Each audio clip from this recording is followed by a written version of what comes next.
සිරිලක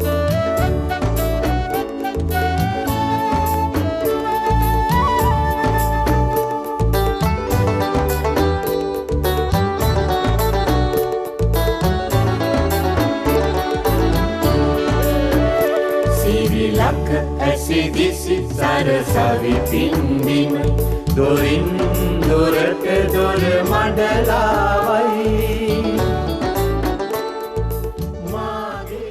අයිබෝවන් දොරමඩලාව සංවාදාත්මක හරසරණී අරපිරිමැස්ම සකසුරුවම නාස්ති නොකිරීම මේ පිළිබඳව අපි කතා බහක් පටන් ගත්තා. මේ කතා බහට ඉතා ඉහළ මට්ටමේ ප්‍රතිචාරයක් ලැබුණා. සකසුරුවම අරපිරිමැස්ම ගැන කතා කර කර නාස්ති නොකිරීම ගැන කතා කර කර වචන නාස්ති කරන්න ඕනද කියලා කෙනෙක් අහන්න ඉඩ තියෙනවා. කතාවෙන් එහාට කොයිතරම් දේවල් කරන්න තියෙනවද කියලා මතුවුණා පහුගිය සාකච්ඡාවේ.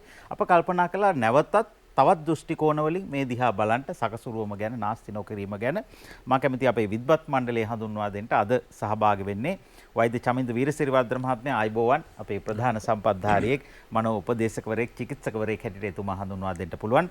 ඒ වගේම අපේ ආරාධනෙත් දොරමඩලාව සංවාදාත්මක හරසාරණීට සහභාගී වෙන ධම්මික කල්පගේ මහත්මයා. ආයුබෝවන් ගෞරවනීය දොරමඩලාවට පිළිගන්නවා. එතුමා කළමනාකරන උපදේශකවරයෙක් පුහුණුකරුවෙක් හැටියට ජාතික මට්ටමේ පුහුණුකරුවෙක් හැටියට හඳුන්වා දෙන්න පුළුවන්. ඉතා ගෞරවනීයව පිළිගන්නවා. ඒ වගේම අපේ ආරාධනෙත් දොරමඩලාව සංවාදාත්මක හරසාරණීට සහභාගී වෙන අපේ තවත් ප්‍රධාන සම්පත්ධාරියෙක් පරිසරවේදී තිලක් කන්දක මහත්මයා. ආයුබෝවන් ගෞරවනීයව පිළිගන්නවා. අපි සකසුරුවම නාස්ති නොකිරීම ගැන කතා බහ පටන් ගමු වෛද්‍යතුමා. ඔව් මම හිතනවා හසන්ත මහත්තයා අද ඊටාම වැදගත් මාතෘකාවක් තමයි මේ දවස්වල සමාජයේට වැදගත් මාතෘකාවක් තෝර ගැනීම ගැන ඉස්සෙල්ලාම ටිකක් මම ඔබට ස්තුතිවන්ත වෙනවා. මෙතනදී ඇත්තටම අපි තේරුම් ගත යුතු වැදගත් දෙයක් තියෙනවා. ඒ තමයි අපි බොහෝ දෙනා ආදායම් උපයනවා.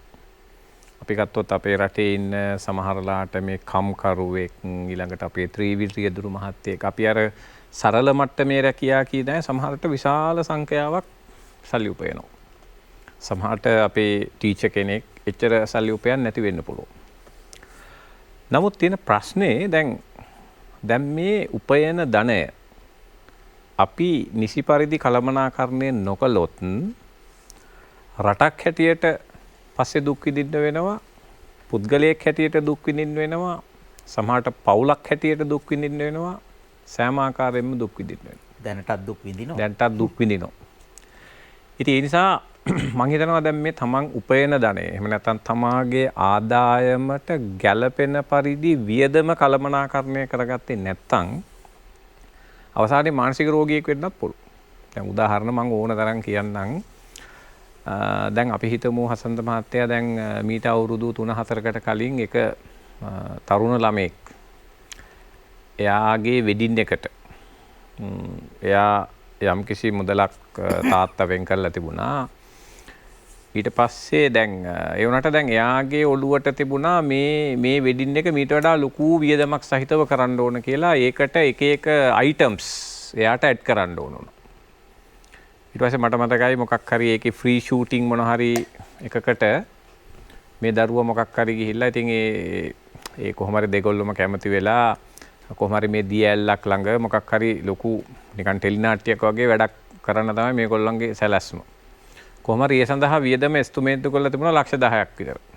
දැන් මේ වෙඩින් එකේ මේ පොඩි ෂූටින් වැඩේට. මොකද දැන් ඕ වෙඩින් වල හසඳ මහත්තයා දැකලා ඇති දැන් මේවා කරන් ඇවිල්ලා රූප දාලා ඉතින් මේවා නිකන් සමහරලාට ටෙලිනාට්‍ය වගේ හදලා තියෙන්නේ. ඉතින් මේ සාමාන්‍ය මට්ටමේ පවුලක අය. පස්සේ දැන් තාත්තා කිව්වා මට මේවට දෙන්න සල්ලි නෑ කියලා. ඊට පස්සේ මොකද උනේ? මේ ළමයා දිගටම අඬලා අන්තිමට මොකද කරේ මේ බ්ලේඩ් එකක් අරගෙන අත්තුයි කකුලුයි ඔක්කොම කපා ගත්තා. ඊට පස්සේ ළමයා අඬන එක පාලනය කරන්න බැරුව තමයි මාව හම්බුනේ. දැන් බාන දැන් හසන්ත මහත්තයා දැන් මෙතන තියෙන ප්‍රශ්නේ දැන් මේ වෙඩින් එකකට දැන් වියදම් කරන මුදලට ගැළපෙන ආදායමකුත් ඒ අයට නැහැ. දැන් සාමාන්‍යයෙන් අපි හිතමු මේ වගේ ලොකු ආදායමක් තියෙන කෙනෙක් එහෙම කරාට ඔහුට ගානක් නැති වෙන්න පුළුවන්. සාමාන්‍ය මට්ටමක ඉන්න ළමෙක් එයාට දරා ගන්න බැරි තරම් වියදමක් තමන්ගේ වෙඩින් එකට යොදනවා. අවසානයේ මොකද උනේ? මහා විනාශයක් සිද්ධ වුණා වෙඩින් එකට කලින්. දැන් මේ වගේ කතා අපි පුද්ගලයෙක් දැන් පුද්ගලයෙක් හැටියට ගත්තාම ලංකාවේ අපිට ඕන තරම් දේවල්. දැන් සමහර අය ගන්නවා හසන්ත මහත්තයා දැකලා ඇති. සමහර අය ගිහිල්ලා ලොකු ප්ලෑන් ඇඳලා ගේ හදන්න පටන් ගන්නවා ලොකු ණයක් අරගෙන. හැබැයි ණය ගෙවා ගන්න බෑ එක තැනකදී. දැන් ගේ හදලා තියෙන්නේ බාගෙට. ඒ පාර මොකද වෙන්නේ? ඉන්න ළමයින්ට දූවිල්ල. අයි දැන් අර බාගෙට කපරාරු කරලා හැමතැන මේවා දාලා ඉන්න ඇයට ඇස්මා. දැන් මේ දවස්වල එක පවුලක් මම බලනවා මේ ගෙදර පුදුමාකාර දූවිල්ලක්. මොකද දැන් මේ ගේ හදලා තියෙන ප්ලෑන මං හිතන්නේ මේක අපේ හදන්න බැරි ගයක් ඒක. ලොකු ප්ලෑන් එකක්. හැබැයි හම්බෙච්ච සල්ලි ටිකත් ඉවරයි. දැන් කොහොම සිමෙන්ති වැඩි වෙලා දැන් හොඳටම තරු පෙනිලා ඉන්නේ. ඉතින් ඉතුරු ටික හදාගන්නත් බෑ. ඒ ගෙදර ඉන්නත් බෑ. දැන් ડોක්ටර්ස්ලා කියලා තියෙනවා මේ දූවිල්ලත් එක්ක හිටියොත් මේ ළමයින්ගේ පෙනහළු නරක් වෙයි කියලා. ඉතින් අන්න එහෙම හසන්ත මහත්තයා මිනිස්සු ගිහිල්ලා විශාල ආගාධවල පැටලෙනවා. එක පැත්තකින් තමන්ගේ ආදායමට ගැලපෙන විදිහට වියදම කළමනාකරණය කරගන්න බැහැ. අනිත් පැත්තෙන් දැන් අපේ තියෙන දැන් ආශාවන් දැන් ආශාව කළමනාකරණය කරගන්න බැරි එක. දැන් උදාහරණයක් කියලා දැන් අපි හැමෝම දැන් කෙනෙකුට ආසයි දෙන්න පුළුවන්. දැන් අපි ගත්තොත් කාර් කියන එක ගත්තාම එක එක බ්‍රෑන්ඩ් තියෙනවා, එක එක මොඩල්ස් තියෙනවා. විශාල විදිහේ ශේෂ්ත්‍රයක් මේක. දැන් සබන් කෑල්ලක් ගත්තත් හසන්ත මහත්තයා ඒක විශාල ශේෂ්ත්‍රයක් අද අලුත් වෙළඳ පොලේ. මේ හැම එකක්ම මේ භාණ්ඩ කියනවා විශාල විදිහේ වේරියේෂන්ස් හදලා තියෙනවා. ඒතර ඒවා ආශාව ඇති වෙන විදිහේ අපිව පොළඹවන උපක්‍රම මේ වෙළඳ පොළ ආර්ථිකය ඇතුලේ තදින් තියෙනවා. දැන් උදාහරණයකට අපි ගත්තොත් ටීවී එක දිහා බලන් හිටියාම කේක දේවල් බලන් හිටියාම මිනිස්සුන්ට මේවා දදා මිනිසුන් අවුස්ස පොළඹවනවා එක පැත්තකින්. ඒතර මිනිස්සුන්ට හම්බෙන සල්ලි ටික මිනිස්සුන්ට තේරෙන්නේ නැහැ දැන් මම කොහොමද වියදම් කරන්නේ. දැන් ඉස්සර මට මතකයි හසන්ත මහත්තයා දැන් ওই රට ගිහිල්ලා එන අය ගෙනාවා විශාල විදිහේ මේ කැසට් මට මතකයි අර සෙටප් කියලා අපි කියන්නේ ඒ කාලේ. සමහර ටීවී ගෙනාවා ගෙදර සාලේ ඉඩ නැහැ ඒවා තියාගන්න. මට මතකයි මුල් දවස්වල මේ ෆ්‍රිජ් එක ගෙනහලා තිබ්බේ සාලේ. ඒ මුල්ම කාලේ. දැන් ටිකක් අපිට වැඩිය හොඳයි. ඉතින් ඒ නිසා දැන් අන්න එහෙම අර අපේ මිනිස්සුන්ට දැන් අර බඩු දැක්කහම දේවල් දැක්කහම ඒවැ සීමාවක් නැහැ. දැන් ওই හසන්ත මහත්තයා නිකන් කල්පනා කරලා බලන්න ඔය ටිකක් සමහර පැතිවල දැන් මට මතකයි මම මනම්පිටියේ වැඩ කරන කාලේ මේ ડોක්ටර් කෙනෙක් හැටියට මේ ওই හිඟුරක් ගොඩ පැත්තේ තියෙනවා කඩවල් ටිකක්. මේ කඩවල් අන්තිමට දෑකැත්ත ඉඳලා උගස් තියෙනවා මිනිස්සු ගොවියා. ඒ කියන්නේ දැන් ඔන්න ගොයන් කපන කාලෙට සල්ලි එනවා. එතකොට මේ අය කරන්නේ පුටු ගේනවා අරවා ගේනවා සංගීත සංදර්ශන දානවා එනවා ඒ කාලෙට සංගීත සංදර්ශන දාලා අර ඔක්කොම බඩු ගෙනල්ලා ප්ලාස්ටික් පුටු අරවා මේව පටවන හොගාලා ගන්නවා හොගාලා මාස 2-3 යනකොට ඊට පස්සේ පෝර ගහලා අරවා මේව ගහලා ඉවරුනහම දැන් සල්ලි නැහැ. ඒ පාර ආයි උගස් තියාගෙන යනවා. ඊට පස්සේ දීදී විනාසා ගන්න. මෙන්න මෙහෙම හසන්ත මහත්තයා දැන් අපේ ග්‍රාමීය සමාජවල අය ඊළඟට හසන්ත මහත්තයා ගන්නකො දැන් අර මේ අපේ දැන් අර මයික්‍රෝ සමාගම් ණය දෙන වැඩි.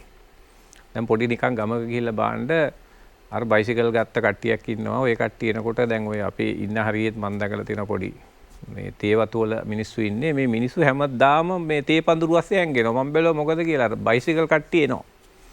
ණය එකතු කරා. ඒ කියන්නේ අර මිනිස්සුට ණය දීලා සමහරට 28යි 30යි පොලියට. දැන් මිනිස්සුන්ට හම්බ කරන එක ණයට ගෙව්වහම ජීවත් වෙන්න විදිය. ඒකල්ලා මිනිස්සු ණය ගන්න එක නතර කරන්නෙත් නෑ. ඒසා හසන්ත මහත්තයා දැන් මේ සකසුරුවම සහ මේ කියන කතාව අපේ විවිධ පැතිවල අපි ගත්ත සමහරට වෛද්‍යවරු දැන් සමහරට ලොකු මට්ටමේ දැන් සමහරලාට දැන් මට මතකයි එක සැරයක් එක ටිකක් ඉහළ මට්ටමේ යුවලක් මේ මට ආවා රණ්ඩු වෙලා ඊට පස්සේ මට මතකයි නෝනා මහත්තයාට ගහලා තිබුණ උණු වතුර බාල්දියකින් ඔන්නෝම ලොකු යුද්ධයක් ගිහිල්ලා ගෙදර. පස්සේ බලනකොට ටිකක් වෙලා බලනකොට දැන් මෙතන වෙලා තියෙන්නේ දැන් මේ අයට හම්බෙච්ච වාහනේ පර්මිට් හම්බුණා රජයේ නිලධාරීන්ට. විශාල වාහනයක් ගෙනහල්ලා. එතකොට දැන් මේ නෝනා මට කිව්වා මෙයා මාසෙකට 1,40,000ක් ගෙවන්න ඕනලු. ලීස් එක. හැබැයි දැන් එයාගේ ආදායම ගත්තාම ලීස් එක සම්පූර්ණ ගෙවුවාම පඩි ඉවරයි. ඊට පස්සේ මේගොල්ලෝ ඉන්නේ රෙන්ට් එකක් තියෙනවා. ඒ රෙන්ට් එක ගෙවුවාම ගෙදර ඒකට යනවා 65000ක් විතර ඉන්න ගෙට. ඊට පස්සේ කෑම බීමට සල්ලි දෙන්නේ නෝනාගේ තාත්තා. ඉතින් මෙන්න මෙහෙම මහා අවුලක පැටලිලා ඉන්නේ. ඒ පාර දැන් ගෙදර සමගියක් නැහැ නෝනා රණ්ඩු වෙනවා මේ සුදු වලියෙක් වගේ මේ වාහනයක් තියාගෙන දැන් ඒ වාහනේ දුවා ගන්න බෑ මොකද ඉන්ෂුරන්ස් කරලා නැහැ. ඒ නිසා ඒක ගේ ඇතුලේ දාගෙන ඉන්නේ. මොකද ඒක ඉන්ෂුරන්ස් කරන්න ලොකු ගාණක් යනවා. ඉතින් මෙහෙම හසන්ත මහත්තයා දැන් අපි හිතුවට දැන් මේ ග්‍රාමීය මට්ටමේ මිනිස්සු තමයි මේ අමාරු වල වැටෙන්නේ කියලා. ඉතා ඉහළ මට්ටමේ කට්ටිය මීට අමාරු. රජයවල් පිටින් අමාරු වෙట్లా තියෙනවා මේ දවස්වල. නිසා දැන් අර මුදල් කළමනාකරණය කියන කාරණාව Tamanට ආදායමට හරියනව වියදම් කරන්නේ කොහොමද? සහ අර ප්‍රයිටයිස් කියලා එකක් තියෙනවානේ. මම වැඩියෙන් ඉස්සෙල්ලා වියදම් කරන්න ඕන මොනකටද මම වැඩිපුර වියදම් කරන්න ඕන? කොහොමද අපි අවශ්‍යතාවයෙන් ආසාව වෙන් කරගන්නේ? දැන් උදාහරණයකට දැන් මට මතකයි මම මේ ළඟදී බෙල්ට් එකක් ගන්න ගියා කඩේකට. ගියාම හසන්ත මහත්තයා බෙල්ට් තියෙනවා රුපියල් 8000 10000 ඉඳලා බෙල්ට් තියෙනවා. ඇත්තටද අපේ මූලික අවශ්‍යතාවය තියෙන මේ කලිසම් පහලට යන එක පොඩ්ඩක් නතර කරගන්න. දැන් ඒකට ඕන රුපියල් 8000 බඳින්න පුළුවන් 10000 බඳින්න පුළුවන්. තව ඕන රත්තරන් කෑල්ලක් දාලා ඕනනම් තව ලක්ෂ එකමාරක බෙල්ට් එකක් බඳින්න පුළුවන්. ඔහොම එක එක විදිහේ බෙල්ට් තියෙනවා ලෝකේ. හැබැයි දැන් මොලේ දැන් ඔය කඩේකට ගියාම අපිට අපේ මොලේ පාලනය කරගන්න බෑනේ. මොකද අර බ්‍රෑන්ඩඩ් කියලා අපි කියනවා දැන්. අපි කැමති බ්‍රෑන්ඩඩ් එකක් ගන්න. දැන් මෙහෙම බ්‍රෑන්ඩඩ් වුණාම ඒකේ ඩියුරබිලිටි ඒවා ක්වොලිටි එකක් තියෙනවා මම නෑ කියන්නේ නැහැ. නමුත් අපිට පොඩ්ඩක් මධ්‍යස්ථ මේක දිහා ටිකක් බලන්න පුළුවන්. සාමාන්‍ය රුපියල් 1500ක 2000කට සාමාන්‍ය බෙල්ට් එකක් දාලා මිනිස්සුන්ට ඉන්න පුළුවන්. හැබැයි සමහර අය බැලුවාම රුපියල් 10000 දැන් ඔය අපිට එන සමහර ළමයි අරන් බැලුවාම එක ළමයෙක් එනවා ඒ දෙමව්පිය පුදුමාකාර විදිහේ අසහනයෙන් ඉන්නේ මොකද මේ ළමයා අඳින්නේ 8 10 10 ටී-ෂර්ට්. දාන සපත්තුක 10යි. සාමාන්‍ය සපත්තු අරන් දෙන්නවත් බෑ. මොකද මේ මොලේ හැදිලා තියෙන්නේ අමුතුම විදිහකට. ඉතින් අන්න එහෙම හසන්ත මහත්තයා මේක ටිකක් පළල් මාතෘකාවක් එක පැත්තකින් වෙළඳ පොළ ආර්ථිකය අපේ සල්ලි ටික හුරා කණ්ඩ විවිධ උපක්‍රම යොදනවා. අනිත් පැත්තෙන් අපිට අවශ්‍ය භාණ්ඩ සහ අනවශ්‍ය භාණ්ඩ හොගාලා නිෂ්පාදනය කරනවා. දැන් මේ සමහර භාණ්ඩ ගත්තාම අපිට වැඩක් නැහැ. ඒවට අපේ මොලේ ඇතුලේ ඒක අවශ්‍යයි කියලා හදලා තියෙනවා. ඒ අවශ්‍යතාවය දැන් ඔය මාධ්‍ය වලින් ඇවිල්ලා හරි කවුරු හරි දැන් කම්පැනියක් භාණ්ඩයක් හදලා ඒක ඇත්තටම අපිට අවශ්‍ය ගන්න නෙවෙයි. අපේ ඔළුව ඇතුලේ හදනවා ඒ ගල්ලිය ඇවිල්ලා ඒක අවශ්‍යයි කියලා අපිට. ඔන්න දැන් ඒ පාර වෙන ප්‍රශ්නයක් ඇවිල්ලා. හරි ඊළඟට අනිත් පැත්තෙන් මේ සියලු ප්‍රශ්න ඇවිල්ලා ඊට පස්සේ මොකද වෙලා තියෙන්නේ? මිනිහට තණ්හාව කළමනාකරණය කරගන්නත් බෑ. එන ආදායම බැලන්ස් කරගන්නත් බෑ. වියදම් බැලන්ස් කරගන්නත් බැරුව රටක් හැටියට අපි අමාරු වෙట్లా තියෙනවා. පුද්ගලයෝ හැටියට අපි අමාරු වෙట్లా තියෙනවා. මම හිතනවා මේක ගැන අපි ටිකක් ගැඹුරින් ඊට වඩා සාකච්ඡා කළ යුතු වැදගත් මාතෘකාවක්. බලාගෙන ගියාම සකසුරුවම ගැන මනෝවිද්‍යාත්මක විග්‍රහයක් තියෙනවා. මේක මොලෙත් එක්ක කරන ගනුදෙනුවක් බවටත් පත් වෙලා තියෙනවා. ඔබ ණය පිළිබඳව සඳහන් කරන තේ පඳුරු වශයෙන් හැංගෙන කට්ටිය තේ පඳුරු වශයෙන් හැංගෙන පුද්ගලයෝ විතරක් නෙවෙයි සමහරට රටවල් හැටියටත් හැංගෙන්න වෙන වෙලාවල් තියෙනවා. ඔය ණය කියන එක ණය නොගෙන ඉන්න පුළුවන් නම් හොඳයි. හැබැයි ණය ගන්න වෙන අවස්ථා තියෙනවා. පුද්ගලයන්ට ආයතන වලට රටවල් වලට එහෙම ණය ගන්න ඕන. ණය ගන්නෙ මොකටද කියලා අපි ටිකක් හිතන්න ඕන. ආයෝජනය කරන්න ණය ගන්නවා නම් හරි හොඳයි. ආයෝජනය කරලා ප්‍රතිලාභ ගන්න පුළුවන් ලාභ වාසි ගන්න පුළුවන්. හැබැයි පරිභෝජනය කරන්න ණය ගත්තොත් ඒක ලොකු ප්‍රශ්නයක්. මේක පුද්ගලයෝ හැටියටත් පවුල් හැටියටත් සමාජයක් හැටියටත් හිතන්න ඕන කාරණාවක්. ධම්මික කල්පගේ මහත්මයා අපි මේක සංකල්පීය පදනමකින් කතා කරන්න ඕන සකසුතුමා කළමනාකරන විශේෂඥයින් අපි සකසුරුවම ගැන කතා කරමු. කල්පගේ මහත්මයා. හසන්තදලු වෛද්‍යතුමනි කන්දිකම්මතුමනි අපි මේ දොරමඩලාවේ වසර 20කට වඩා වැඩි කාලයක ප්‍රේක්ෂකයෝ. හසන්ත මම හැමදාම මේ පොත් තියාගෙන දොරමඩලාව නරඹනකොට සටහන් ගන්නවා. ඔබ මේ වැඩසටහනට මට ආරාධනය කරාම මම ඔය සටහන් පොත් බැලුවම මට පෙනී ගියා මේ විෂය ගැන විවිධ ආකාරයෙන් විවිධ පැතිවලින් බලලා කරලා කතා බහ කරලා තිනවා. මම කරේ ඇත්තට මේ වගේ මේ ගොනු කිරීමක් කරලා මේ අපි සාමාන්‍යයෙන් අපේ වැඩසටහන් වල කරන කියන දේවත් එක්කත් ඒවා එකමුසු කළා යමක් බෙදා හදා ගැනීම තමයි අරමුණ උනේ. මොකද මේ ඔබ හොඳ වැඩසටහනක් කරා කාලයකට ඉස්සෙල්ලා මේ උගත් පාඩම් කියලා මට මතකයි මේ මහාචාර්ය කාලු ෆොන්සේක මැතිතුමා දෙවතාවක් මේ වැඩසටහනට සහභාගී වුණා. මෙතනදී මේ මොකක්ද මේ ලර්නින් කියලා කියන්නේ හැදෑරීම කියලා කියන්නේ අපි යමක් කරන්න දරන උත්සාහය අර trying out උත්සාහය සහ අසමත් වීම failure අසමත් වීම. ඉතින් ඔය අපි දරන උත්සාහය සහ අසමත් වීමේ ප්‍රතිඵලය තමයි අවසානයේදී හැදෑරීම වෙන්නේ. ඉතින් අපි ඔය හදාරපු දේවල් කීපයක් තමයි බෙදා හදා ගන්න උත්සාහ කරන්නේ ඔබත් එක්ක. මේ අපි අර PIM ආයතනයේ හිටපු මහාචාර්යවරයෙක් උදිත ලියනගේ මැතිතුමා ලංකාවට විශාල සේවාවක් අලෙවිකරණයට කරපු පුද්ගලෙක්. රටේ අවාසනාවකට වගේ එතුමා දැන් වෙනුණා මීට වසර 5කට පමණ කලින්. එතුමා හැමතිස්සෙම කියන්නේ ඕනම සංකල්පයක් ගැන කතා කරනකොට be brilliant with your basics. ඒ කියන්නේ මූලික දේවල් ටික හරියට ප්‍රගුණ කරගන්න. මූලික දේවල් ටික හරියට ප්‍රගුණ කරගන්න. මොකද අර මේ ඔය ෆන්ඩමෙන්ටල්ස් කියනවා මූලික කියන දේවල් මූලික දේවල් කවදාකවත් වෙනස් වෙන්නේ නැහැ. දැන් මේ ගොඩනැගිල්ල කොච්චර විශාලට ලොකුවට හැදුවත් ඔක හැදෙන්නේ ෆන්ඩමෙන්ටල් එක මේකේ තියෙන ෆවුන්ඩේෂන් එක නැත්නම් අතිවාරම. ඉතින් අපි ඔන්න ඔය දිහා බලලා මේ සැකසුරුවම එහෙම නැත්නම් අර පිරිමැස්ම ඔන්න ඔය ගැන කතා කරොත් අපිට මේ තියෙන සම්පත් වලින් හිතනවා අපි දේවල් දෙකක් කර කියාගත යුතුයි. එකක් තමයි තියෙන සම්පත් වලින් උපරිම ප්‍රයෝජනය ගැනීම. දෙක නාස්තිය අවම කිරීම. ඔය දෙකෙන්ම වෙන්නේ සම්පත් වලින් අපිට ඒ ගත යුතු ඵල ප්‍රයෝජනය ගැනීම. තියෙන සම්පත් වලින් උපරිම ප්‍රයෝජනය ගැනීම, නාස්තිය අවම කිරීම. ඔය දෙකෙන්ම හරි විදියට ඒ ප්‍රයෝජනය ගත්තේ නැත්නම් අපි ඒ තියෙන සම්පත් වලින් වැඩදායි දෙයක් නොකලා වෙනවා. දැන් අපිට ගත්තොත් අපිට මේ තියෙන සම්පත් අපි ගත්තොත් එහෙම අපිට තියෙනවා ස්වභාවික සම්පත් තියෙනවා, භෞතික සම්පත් තියෙනවා, මානව සම්පත තියෙනවා. රටක් හැටියට අපි ගත්තොත් එහෙම අපිට තියෙන මේ ස්වභාවික සම්පත මහ පොළොව, සාගර කලාපය, භූ සම්පත් හා ස්වභාව සෞන්දර්යය.